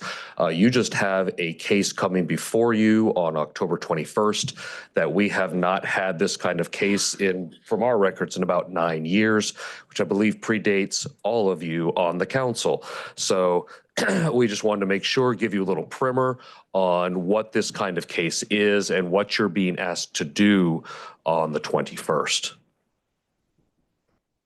Go. So what you're going to be asked to do is forward something to the Environmental Management Commission for its consideration regarding a request to change the boundaries of the Watershed Protection Overlay District. This is just a quick slide to give you as to how we got to where we are with watershed protection overlays in our ordinance. They are within the Unified Development Ordinance. They've been there since it went into effect in January of 2006. Started with some state legislation in 1989, creating the Environmental Management Commission, which really oversees all of the rules that are incorporated into our watershed protection overlay districts. We had our first ones in 1993. And then, like I said, we're incorporated in 2006. Now, what is a watershed protection overlay? You will not hear this much, except for when the mayor reads out rezoning motions, and he often says, moving it from Falls, Jordan, watershed protection overlay, District B, county jurisdiction to Falls, Jordan overlay, watershed protection overlay district, city jurisdiction. They don't often change. Like I said, we haven't had a request to change them once since 2015. These are the things that our watershed protection overlay regulations regulate within the UDO: lot size, impervious surface, stormwater control measures, wastewater treatment and sanitary sewer, and hazardous materials. The big one is the impervious surface. There are restrictions on how much impervious surface can be on a site, whether it's in either a critical area or a protected area. You don't usually see much regarding critical area. We have very little critical area within the city limits. Most of that's going to be in the county. You do see quite a bit of protected area, and that's usually going to be labeled FJB. We also have Eno River protected area. We have Lake Mickey, Little River protected area, but for the most part, you're seeing Falls, Jordan, And that means that something is from 1 to 5 miles from the drinking source. Also, when these districts were created, and again, they are essentially zoning districts, when the line was created as to how far it is from the drinking water source, if a portion of the parcel is in, we put the entire parcel in. As I mentioned, the 5 drinking water sources being protected: Falls, Jordan, Lake Mickey, Little River Reservoir, and the Eno River intake. Now, the UDO and state law allow for new interpretations of this. As I mentioned before, 1993 is when these first went into effect. You've got a picture there of the actual paper maps that are our official maps. These were all created back in the early 90s, before we had GIS, before we had real computer mapping technology at all. So there's going to, and they were literally drawn with like a pen, putting a dot on a map and taking something and drawing that line. We have transcribed that into our GIS, but that's how the original mapping was done. We also had different surveying technology back in the early 90s. So state law does allow for requests for changes of those. The state law anticipates most of those requests coming from local governments themselves, but it does allow for private citizens to make a request for a watershed interpretation. And there is a strict procedure laid out in state law that our UDO follows to do that. An application is submitted. The planning director then reviews that to determine if the application has merit. If it's merited, then the governing body would forward the request to the North Carolina Environmental Management Commission. And they are the ones who have the bulk of the authority on these matters. So what you're going to be asked to do on the 21st, the first 2 bullets have already happened. We received the application back in, I believe, July. The planning director has reviewed those materials, has determined that it has merit. And so we're now asking you all to forward that request to the Environmental Management Commission for its consideration. Once they vote to approve or not approve the request, if they vote to approve, we will bring it back to you. Since it is essentially a zoning map change, that is when it will go through a public hearing process, a public notification process, and you'll be asked to take action to change the zoning map. So that's all I have. If you have any follow-up questions, I'll be happy to answer them.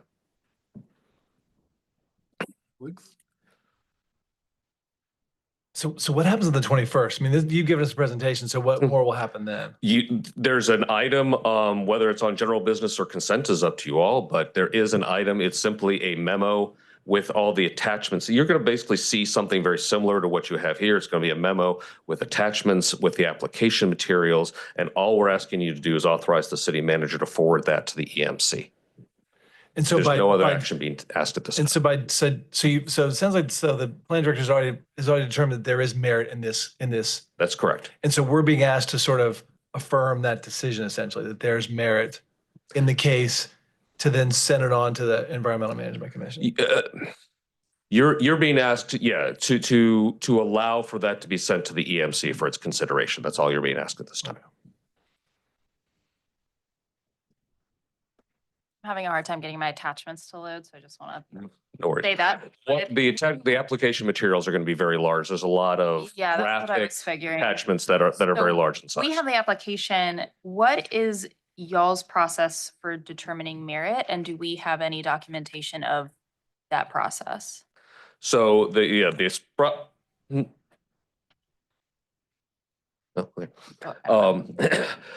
process is basically, I mean, it was, again, we don't do this very often. Last time we did it was 9 years ago, and before that we maybe did it twice beforehand. It was basically a review with the planning director and the executive team staff within the planning department of the materials. I drafted a memo based on my review of the materials and brought it to them for their consideration.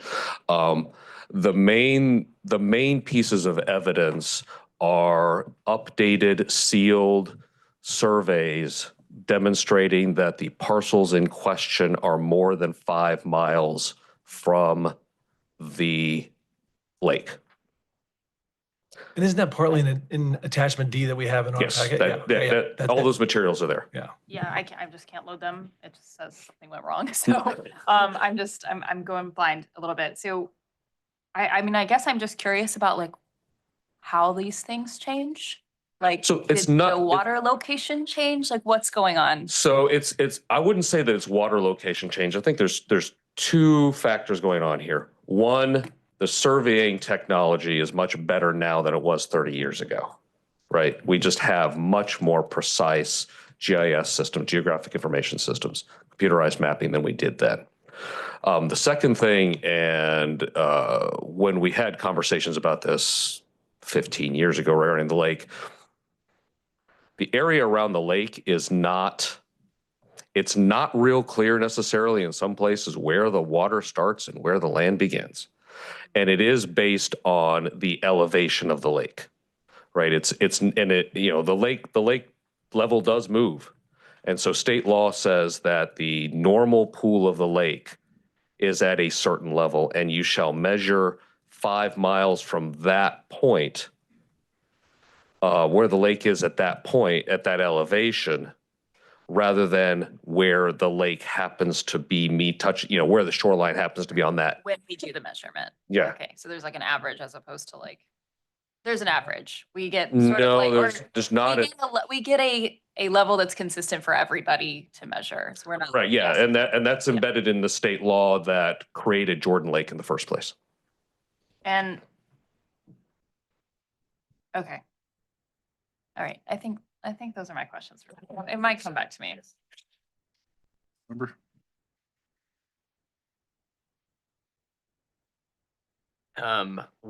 So could an outcome impact adjacent properties? So this property owner has submitted their application. It's determined that it has merit. It could move forward to the EMC. If first of all, what does the EMC do with the application? And then could the outcome or determination by the EMC or what they send us, could that impact adjacent properties? So I can't answer what exactly happens at the EMC. I've never been there. This is going to be a learning process for me as well. And I'm learning that process as I move forward. In terms of affecting adjacent properties, so what would happen, the main thing that would happen here in this case is if this is approved and if it moves forward, the properties that right now have a maximum impervious surface of 70% will no longer have a maximum impervious surface.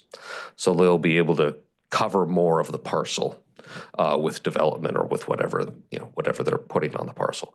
How that might affect adjacent property owners, I mean, we have ordinances, within the UDO, we have requirements for stormwater treatment. We have requirements for a variety. We have requirements for setbacks, for certain height limits and so forth. So I think I maybe want to ask you, are there particular effects on property owners that you're concerned about? I'm just curious if they would say, oh, actually, these other properties are also, not within. Oh, I see what you're saying. I see what you're saying. So the application we have before us is only for those, I believe it's 14 parcels. If you look at the surveys, it looks like there are more parcels outside, but that's not what's being asked to move at this time. And then there are sort of two decision points for council. One is next Monday's meeting. Then it would go to the EMC. Then it comes back, and when it comes back, it'll go through a formal public hearing process, a formal public notification process, just like any other zoning case would. Okay. This portion of the process does not. It is simply you all sending a letter. Are both decisions just discretionary decisions? Yes. Okay.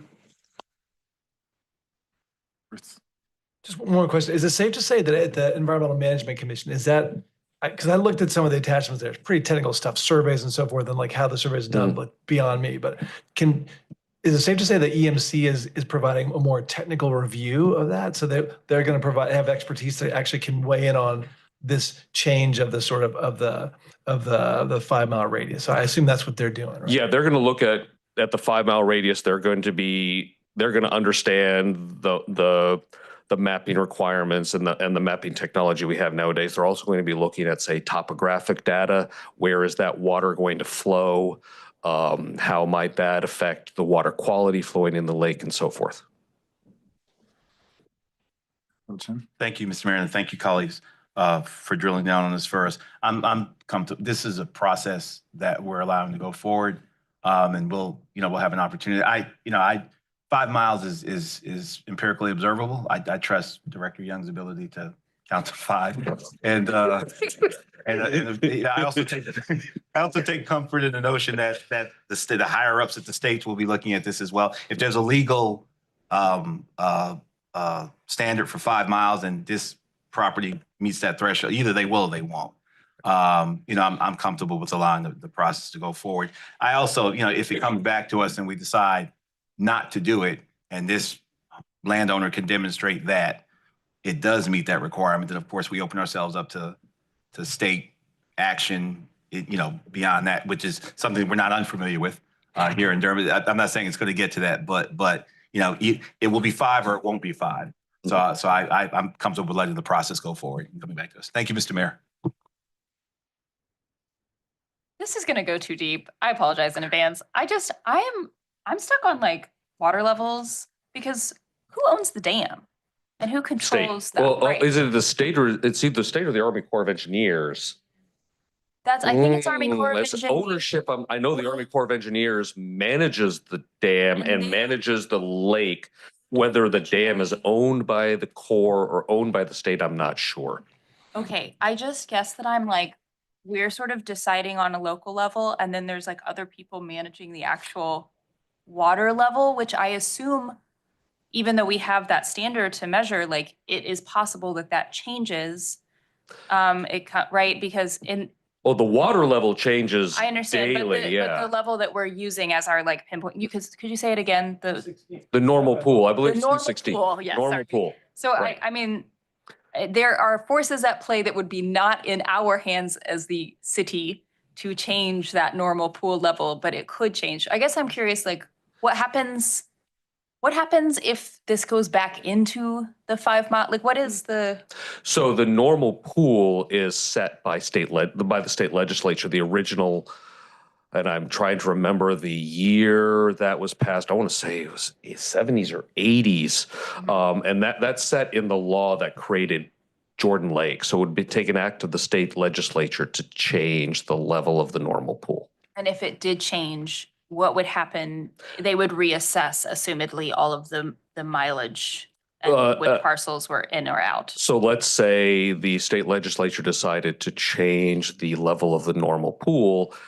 We would probably need to take an exercise to remeasure where our zoning, our watershed overlay boundary should be if they don't change the 5 mile distance at the same time. Right. But then at that point in time, anything that's been developed, like, we can't undo impervious surface. So like, Correct. Then those things would be sort of grandfathered in, assumedly. Yes. Okay. It's just an interesting thing that like we are like the final arbiters of that when like the decision rests somewhere else about like both distance and also water level, right? I'm just finding it really like complicated for me to grasp that that's our responsibility, but okay, I'm following. Okay, Thank you. cool. Mhm. Thank you. All right, we all good? Good. Yeah, right. All right, thank you, Aaron Kane. I'm still gonna make a motion to move this onto GBA. I don't think it's gonna be controversial, but it's a bigger item. And so that, I think for my comfort level, and I would like for it to be moved there. In general, if one member of the body doesn't want it, then it's fine. All right. Okay. All right, it just gets moved. All right.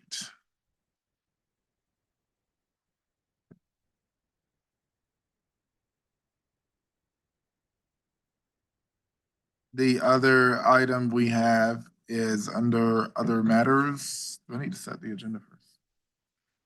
Oh, after the other matters.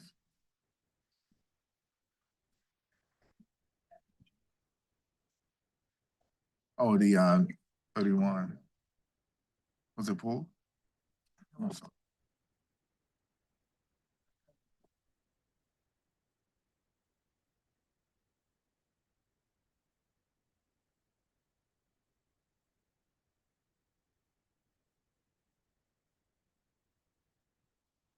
I have questions on. I mean, do we have it's still a work session. I have a question. I thought we were treating it as a supplemental, is there any staff here who will address it? Come on, man, don't be shy.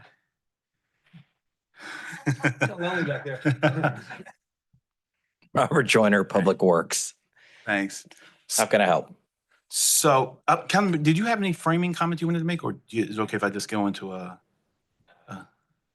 Well, I mean, I can give you the process from the last work session, or you can just go into questions, whatever. you want. Okay, from my reading, it would appear that the concerns I raised, they seem to still be present in the language. And by that, I mean, first off, let me say, this is not a question about the substance or spirit of this is a process question for me.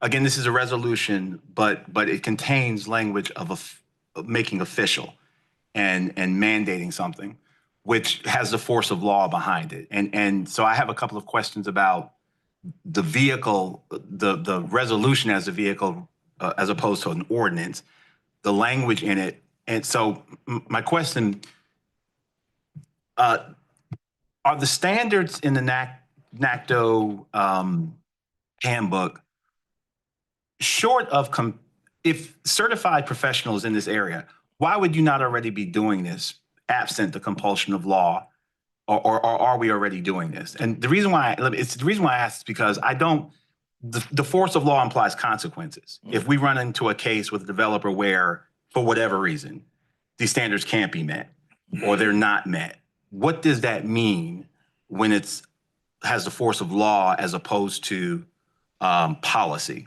That gives us more flexibility. And why wouldn't this already be the practice of certified professionals in this industry, even in our own planning department? Why wouldn't we already be doing this absent the compulsion of this council? Great question. So again, Robert Joyner, Public Works. Essentially, the NACTO guidelines that have been published are based on lots of additional research that have come in over time. It looks at all kinds of things that are relevant to accidents. It looks at everything from serious accidents all the way up to fatalities. And as you change, as your population changes and grows, you adapt your guidelines to deal with that. So in essence now with the city of Durham, I think what you're seeing is a push by both bike pedestrian folks, members of the council, influential members of the community to be more green in terms of your travel, right? And so you're seeing a whole additional set of population that's now starting to take on biking to work and doing those types of things. And as you get more and more conflicts, what we're I think discovering through these guidelines is that when you had a smaller amount or smaller percentage of interactions, you had a different set of design standards. As your interactions grow, you have a much more robust, best way to describe it, set of interaction protocols that you have between cars and bikes. Yeah, I appreciate that. I get the context. I guess my question is, under what circumstances would we not use these guidelines? Or do the circumstances exist? So I think that's also a great question too. When you look at, for instance, a local street in a subdivision, how your cars and bikes interact in say a cul-de-sac is going to be very different than a collector road. because your cars have, one way in, one way out. People are used to everybody who's there. If you have kids that are in the houses and stuff like that, your expectation that they merge into slower traffic is there. Whereas if you have a larger, like a collector road, you've got folks that are going higher speeds. They have less stopping sight distance. All of those factors take in. So there you'll have a dedicated bike lane, whereas in those smaller local roads, you probably can have folks kids who are riding on the sidewalk. They're learning how to, use their bikes and stuff like that. Whereas your more advanced adults who ride know how to be in traffic in low volume, low speed streets, if you will. That's very helpful, because my concern is, could we be creating a situation whereby, because we've placed the imprimatur of the council legal law, this is our official policy, and we have a situation where an exception might be where in this particular case, within a residential area, I don't want to set up a situation where a council member, current or future, looks at you and says, this is what we've adopted. This is what you need to do. And even if a compelling case is made where this should be an exception, we have now set up a situation where we are blatantly going against something that we've said this is our official policy, where we could have achieved the same results by virtue of highly trained people that are aware of these standards, just employing them by virtue of policy when we can. I want us to have the flexibility to do what we need to do on a case-by-case basis. And again, I'm fully with Councilmember Bacon and my colleagues on the end result of what we want, but we're being asked to make a handbook, which I have not read in its entirety. I don't know how many people up here have, in our official policy.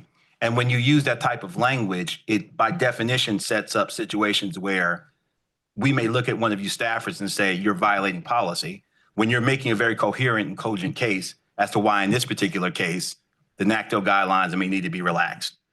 And that's what I'm trying to avoid, while still attaining the same end result. I mean, we don't have to constrain ourselves with the language of, official and adopt, and we can still meet the same end results without setting up future kind of legal skirmishes, even if they're internal, just rhetorical between us and staff, if that makes sense. Yes, very much so. I think in this particular case, the NACTO guidelines are guidelines and they're not specific. So one of the things that we talked to about changing the regulation is to actually bring in consultants specifically who deal with this and look at modifying all of our standards formally in the reference guide for development and the UDO as necessary. So I think those would become your formal ordinance. So what you're normally accustomed to seeing. So the UDO will come back before council next year, a year from now. Thank you.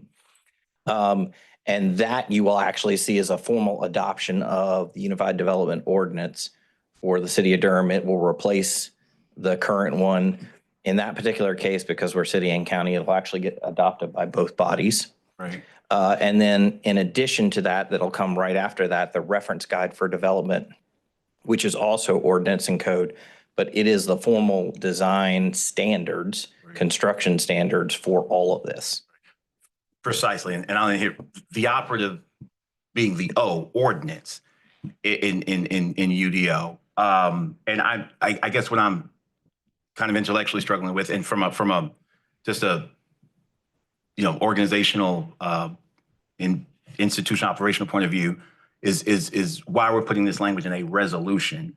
And it's almost like we're anticipating, we're already crafting what we want the ordinance to say before we actually get to that process of, I mean, we can do this in the ordinance, but I guess I'm just trying to maintain, for our sake and for the public's sake also, what to expect when we use the language of resolution as opposed to ordinance. This resolution reads like law to me.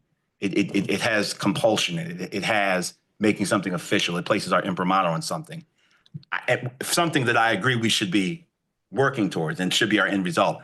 I just don't know that this is the appropriate vehicle to do that, or why we'd be doing this now when we can do it in the UDO rewrite.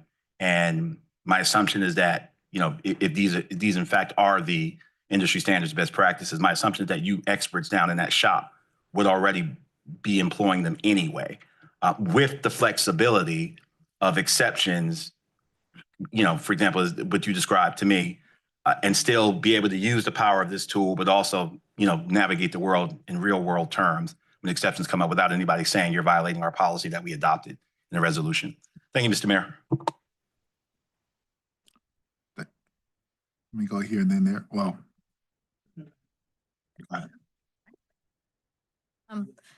Thank you.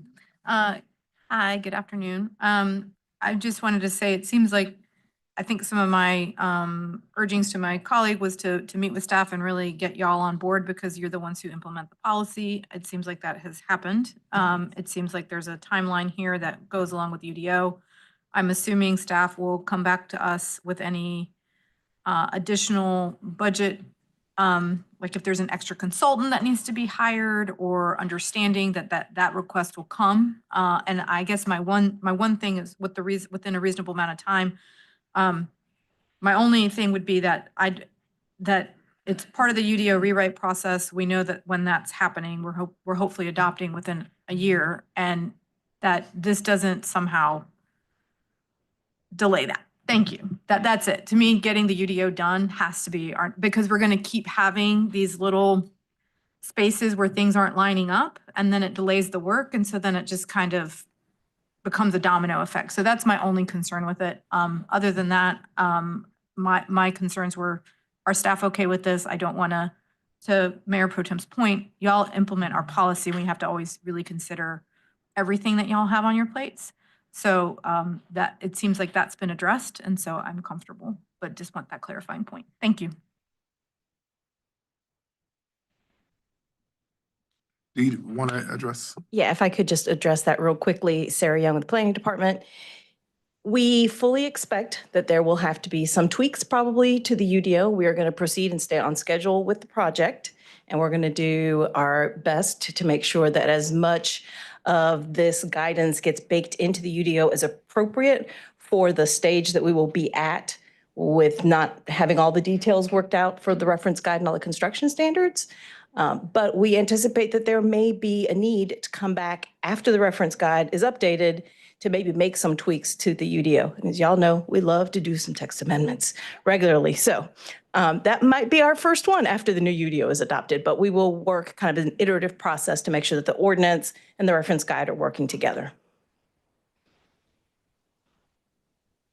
Thank you. And just as always, let us know what you need from your council around resources, so that we aren't delaying what we have to get done, which is to adopt a UDO next fall. Thank you. Yeah, so thank you for the clarification there. Yeah, and thank you, Councilmember Baker, for bringing this forward. And I appreciate the additional work you've done with staff to sort of work out some of these details.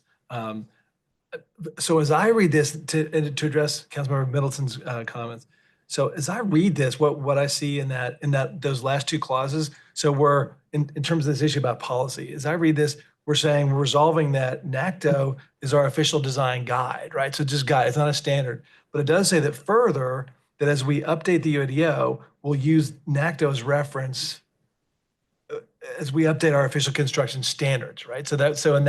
That's where it becomes more like law. But right now we're just saying these are the official guides. So I'm comfortable with that sort of wording and the process going forward. So I'm comfortable with these. Right. Thank you so much. I know. I feel it too.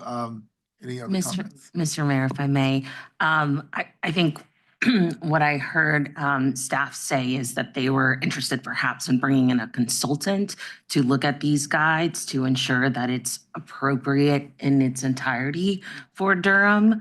And I also want to note that there seems to be multiple resources listed in the resolution, and I'm not sure if staff has vetted that there's no contradiction between the multiple resources. And so I just wanted to know that because we would, in the city attorney's office, be interpreting this to have a fair amount of force in how we move forward. And so just wanted to put that out there.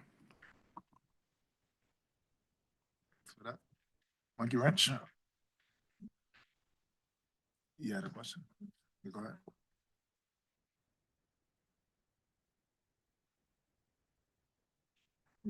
Oh, go ahead.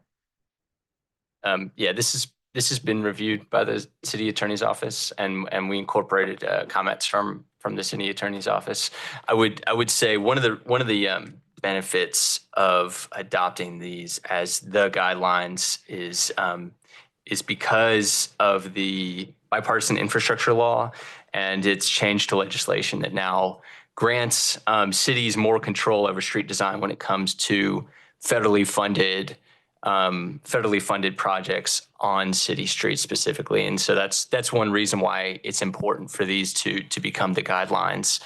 Because there are multiple guidelines and they are fairly aligned, other cities have adopted these guidelines in tandem. It offers additional flexibility. And again, just coming back to, these are not the standards. Standards are law, standards are specific, they are cross sections, they show you dimensions, they show you materials. These are not standards. These are guidelines. They are official, but they are reference. They are something that you reference. And so I think that there's, this is a good temporary option. I think moving forward, we're going to have the Vision Zero plan. There's also opportunity to create our own guidelines if we so wanted to do that in the future as well. Some cities do that. This is a pretty commonly done by municipalities, is to adopt the NACTO and IT guidelines. Again, they're guidelines, they're not standards, but they are valuable for referencing when standards are being created. Yeah, Mr. Mayor, I trust my colleague. I don't need to put it on GBA. So I don't, it can go on consent because it seems like, so I'm not requesting it to be put on GBA based on, I trust my colleagues.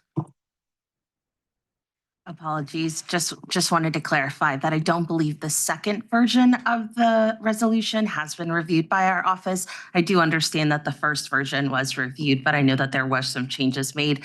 I am not saying that there's problematic language there, but I do want it to be clear that I don't believe that Fred Lamar, who would have reviewed the first one, has reviewed the second version, which had some additional language. So just wanted to clarify that. Thank you. Thank you. So I guess, Madam Attorney, in your estimation, is there enough time between now and our meeting to have that happen? Or that's my question. There was only a minor change in the last paragraph, so I can share that directly with you. Yeah. Thank you. Staff is happy to work with Fred. Yeah, and I did let them stay in side by side. Okay, and I can also send you the changes in Word. Perfect. Yeah. We will connect with Fred Lamar and Okay. also Adrian Miles, who serves as the Attorney for Public Works. Thank you. Thank you. So in light of that, my request would be that it is on GBA and not on consent to make sure that that work has happened. Thank you. All right. Apologies to folks that are watching and trying to understand everything this meeting was about. But thank you all, colleagues, for all of this. We are going to have to settle the agenda. Yeah. Oh, we have other matters. I'm sorry. Yeah.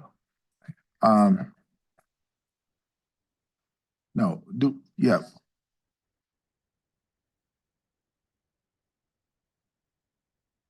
Order the agenda. Cool. Take it away. Yeah, so I think I'll make it brief, I guess. A lot of folks have been concerned since we were so sad to see the departure of our city manager soon. And so as time is moving, as we're trying to figure out a process for appointing a new city manager, I think a lot of folks are concerned that time has been moving on. And so I think rather than having a separate meeting next week with HR to discuss sort of what our options are, I sense there's consensus here in the council to simply go forward with a HR-driven process for recruiting the next city manager. So I just want to put that, I don't know if on the floor is a motion or just a proposal, but I think there's support here for that, but I wanted to have a discussion about that. I think we should do that in public and move forward with all, what's this phrase? I'll do speed or whatever. Yeah. So. In reference to Councilmember Rist's point, I was going through a process of determining how we move forward on the new manager's search or process rather, and there were several. There are options that we can take as a body. The process in which we choose is not something that we discuss in closed session. I wanted a consensus from you all, and I had directed the HR director to meet with each of you. However, miraculously, which doesn't happen often, you all voluntarily came to me on the same page. So, the three options were option one, to simply appoint someone. Option two, have a process that is facilitated by the human resource director in her office. And option three, utilize one of the search firms that we have recently retained rather, to do just a national search, which would open it up to, it would be a whole different process. We would bring, that would be a search. The option, and I'm going to ask each of you to tell me which option, then I'm going to ask you a clarifying question on that. No, I'm going to ask you all to verbalize so I can have that stated, and then I'll provide that for the HR director who is actually watching. And then she'll provide us a presentation with the process. And instead of me doing that, I'm going to have her go ahead and do this. Just explain this again, probably much better than me, and then I'll ask you which option. We'll have that for her to prepare her presentation for us. So, Director Nguyen, if you can go ahead and provide those options. Good afternoon, everyone. Yes, there are three options. I think you just went through them relatively well. Option one is to post the position with the HR function. Posting the position with the HR function will still allow for a national search. So what we can do is post it anywhere that you all would like, but typically we do use recruiters for that. I mean, we do use like ICA and those types of sites for that. Option two would be, am I out of frame here? You're fine. Okay. I think he's working on it. I'm sorry. You can go ahead, Director Nguyen. Okay. Option two would be to go with a national search firm. And as you mentioned before, we just got our list approved of consultants that we could potentially use for the national search. The difference between a national search and with us is that typically there's some sort of assessment that is done with the national search firm. However, we can still provide something. We would just have to buy that as a service, not super expensive, but we can certainly do a type of an assessment for selected candidates as well. And then option three, as you said before, is the appointment. And that's where you all would just select a candidate and that person would be appointed. Any questions? Councilmember Cook. Hi, thank you, Director Nguyen. I'm just wondering if you could, just for everyone watching, talk about. Well, I want to say a few things about the national search. So first is that we had our consultant approved. That was from a different search, correct? That wasn't in preparation for the city manager. No, it was not. It's our list of national search firms that we will use throughout the course of the year. And could you give us a time frame on using a national search via consultant and also potentially a cost amount for that? Absolutely. Right now on a national search, it's normally about 35% of the base salary, or in some cases, it could be for the entire compensation package. It just depends on how they do their calculation. So it would be, whatever you all would want to pay that person times 35% would typically be the salary. It'd be the payment for that. And the difference between the two in terms of timeline, national searches usually like to have their positions posted at least 30 to 60 days, just so that they can make sure that they're getting candidates. And another, what I would call a significant difference is most of the time when you work with a national search firm, they're actually going out and sourcing candidates. What does that mean? They're actually going out and beating the bushes, as my grandmother would say, looking for candidates who could potentially fill this opportunity based on the criteria that you all would like the person, criteria and competencies you all would like this person to have. And then could you also talk to us about if we were to choose the HR internal or HR process? I think it's always a wonder when we have the potential of using a consultant and then we are going to instead use staff. What if there's an issue of capacity or expertise or anything that we might be missing if we were to not use a consultant? Oh, great question. So in this particular regard, I would say there is no real capacity issue. Our steps really pretty much align with that of a consulting firm. The only difference is we're not beating down the bushes looking for candidates. We will post those positions in key areas around the country, like ICMA, North Carolina League of Cities. We will post that way, and we'll make sure that it's published in a lot of different places, diversity sites as well. But in terms of us cold calling and things like that, that's one thing HR would not be doing. That's a significant difference when you're thinking about the two.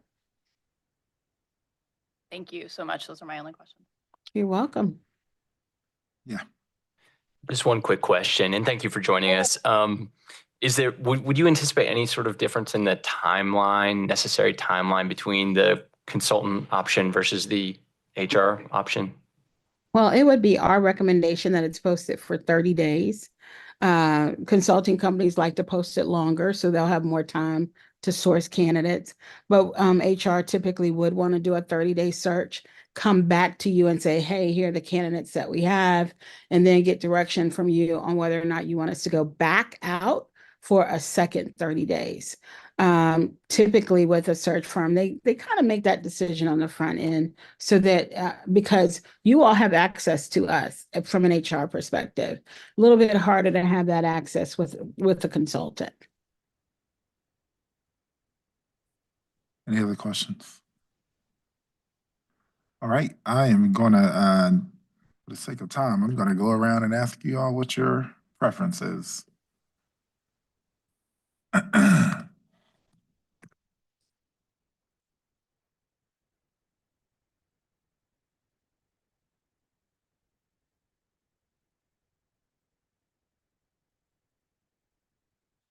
having, I'll say.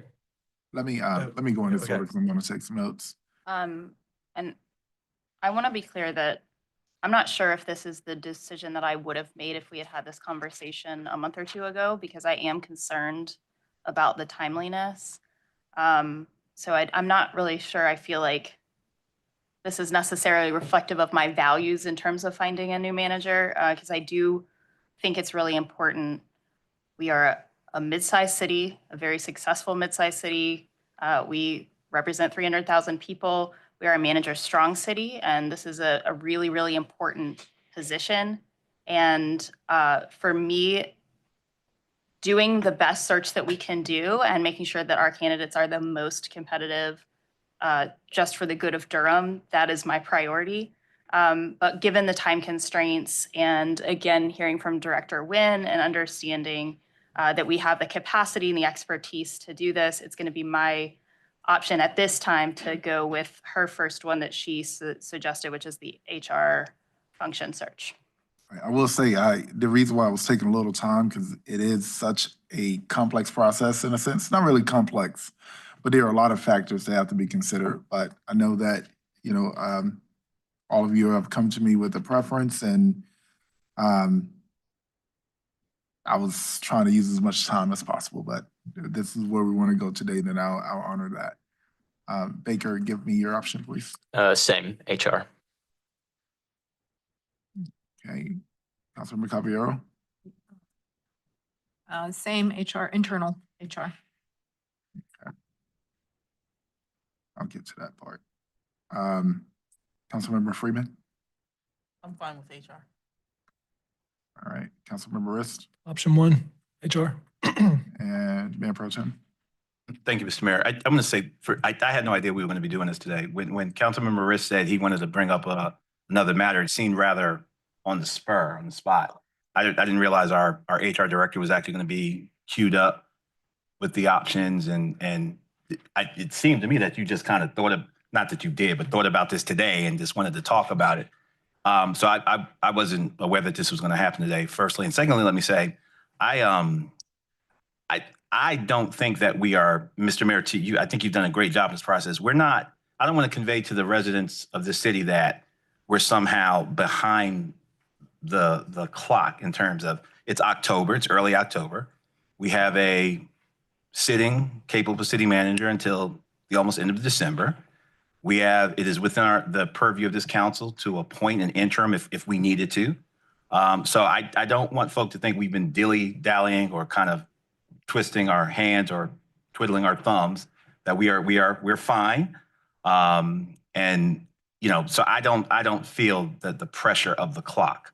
The ship is being run, and we have an incredible bench here to run the ship.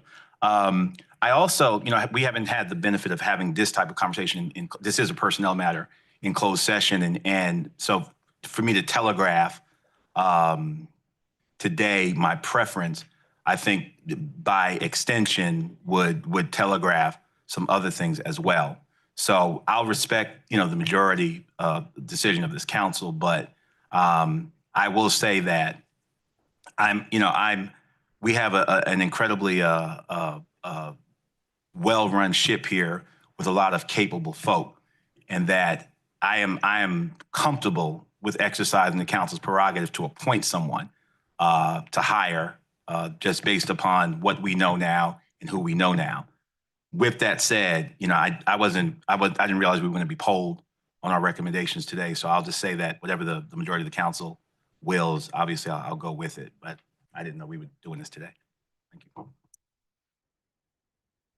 All right, thank you, everyone. So this is not making a determining decision on anything right now, other than, we're asking the HR director to provide us a process to present to us. And there is a lot more detail that we're going to have to determine within that process. I know there are some things I prefer to put in.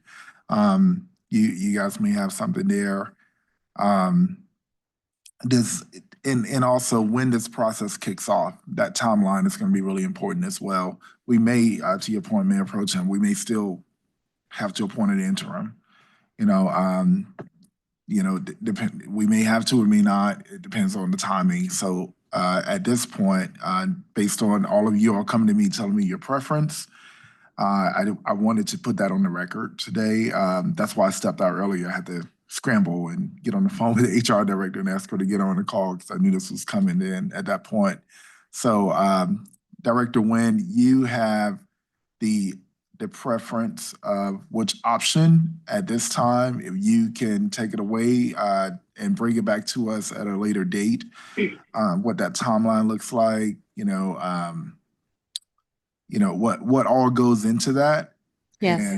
And yeah, we can do that for us. Okay. We certainly will. Thank you. I appreciate it. All right.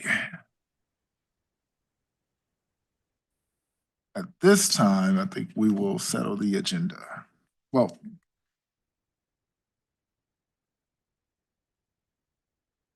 Yeah. I'll pass it over to the clerk. Thank you, Mr. Mayor and Council. The first nomination is for the Durham Convention and Visitors Bureau Discover Durham appointment in the category of food service, Sean Umstead. Racial Equity Commission appointment in the category of at-large, Elena Snavely. Madam Clerk, quick question. Is Sean Umstead on another board as well? He's reapplying for this one. Okay, all right.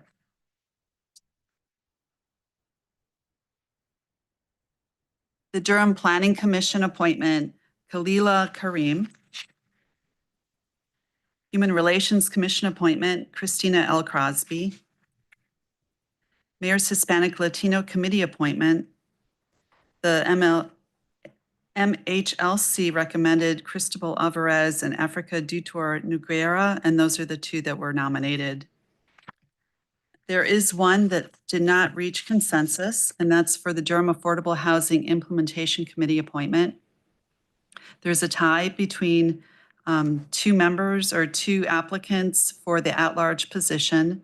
Gonzalo E. Aragada received 3 nominations, and Tehran Wessels also received 3 nominations, and William A. Lane received 1.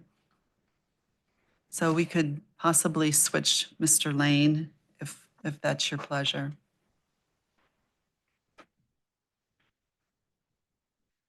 Councilmember Rist, you voted for Mr. Lane. And Gonzalo Arriagada received 3, and Tehran Wessels also received 3. Typically.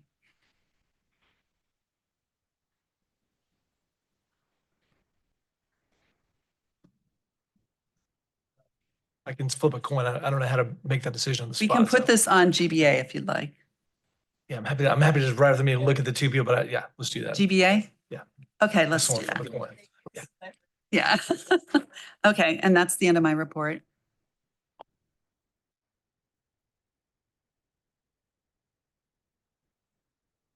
All right, thank you. I'm now going to pass it over to Madam Manager to settle the agenda.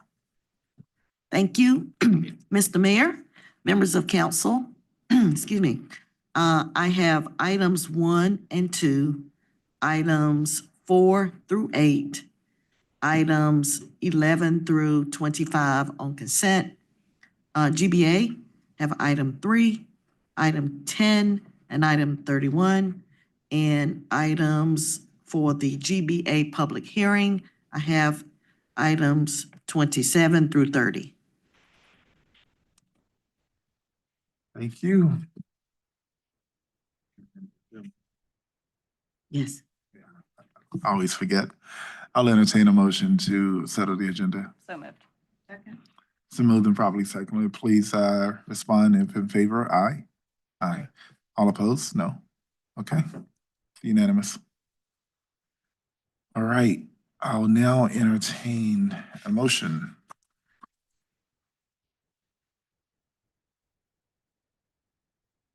I'll now entertain a motion to hold a closed session pursuant to North Carolina General Statute 143-318.11A6 for council consideration of the annual performance evaluation for City Clerk Diana Schreiber. So moved. Second. All right, we will now prepare for closed session. Colleagues, we will start. We good? We have to turn off the Right. streaming downstairs. It's the food here. Oh, the food in 5 minutes. All right, so colleagues, we will start at 5:15. No, I'm 6:15. We're now preparing for closed session. Thank you.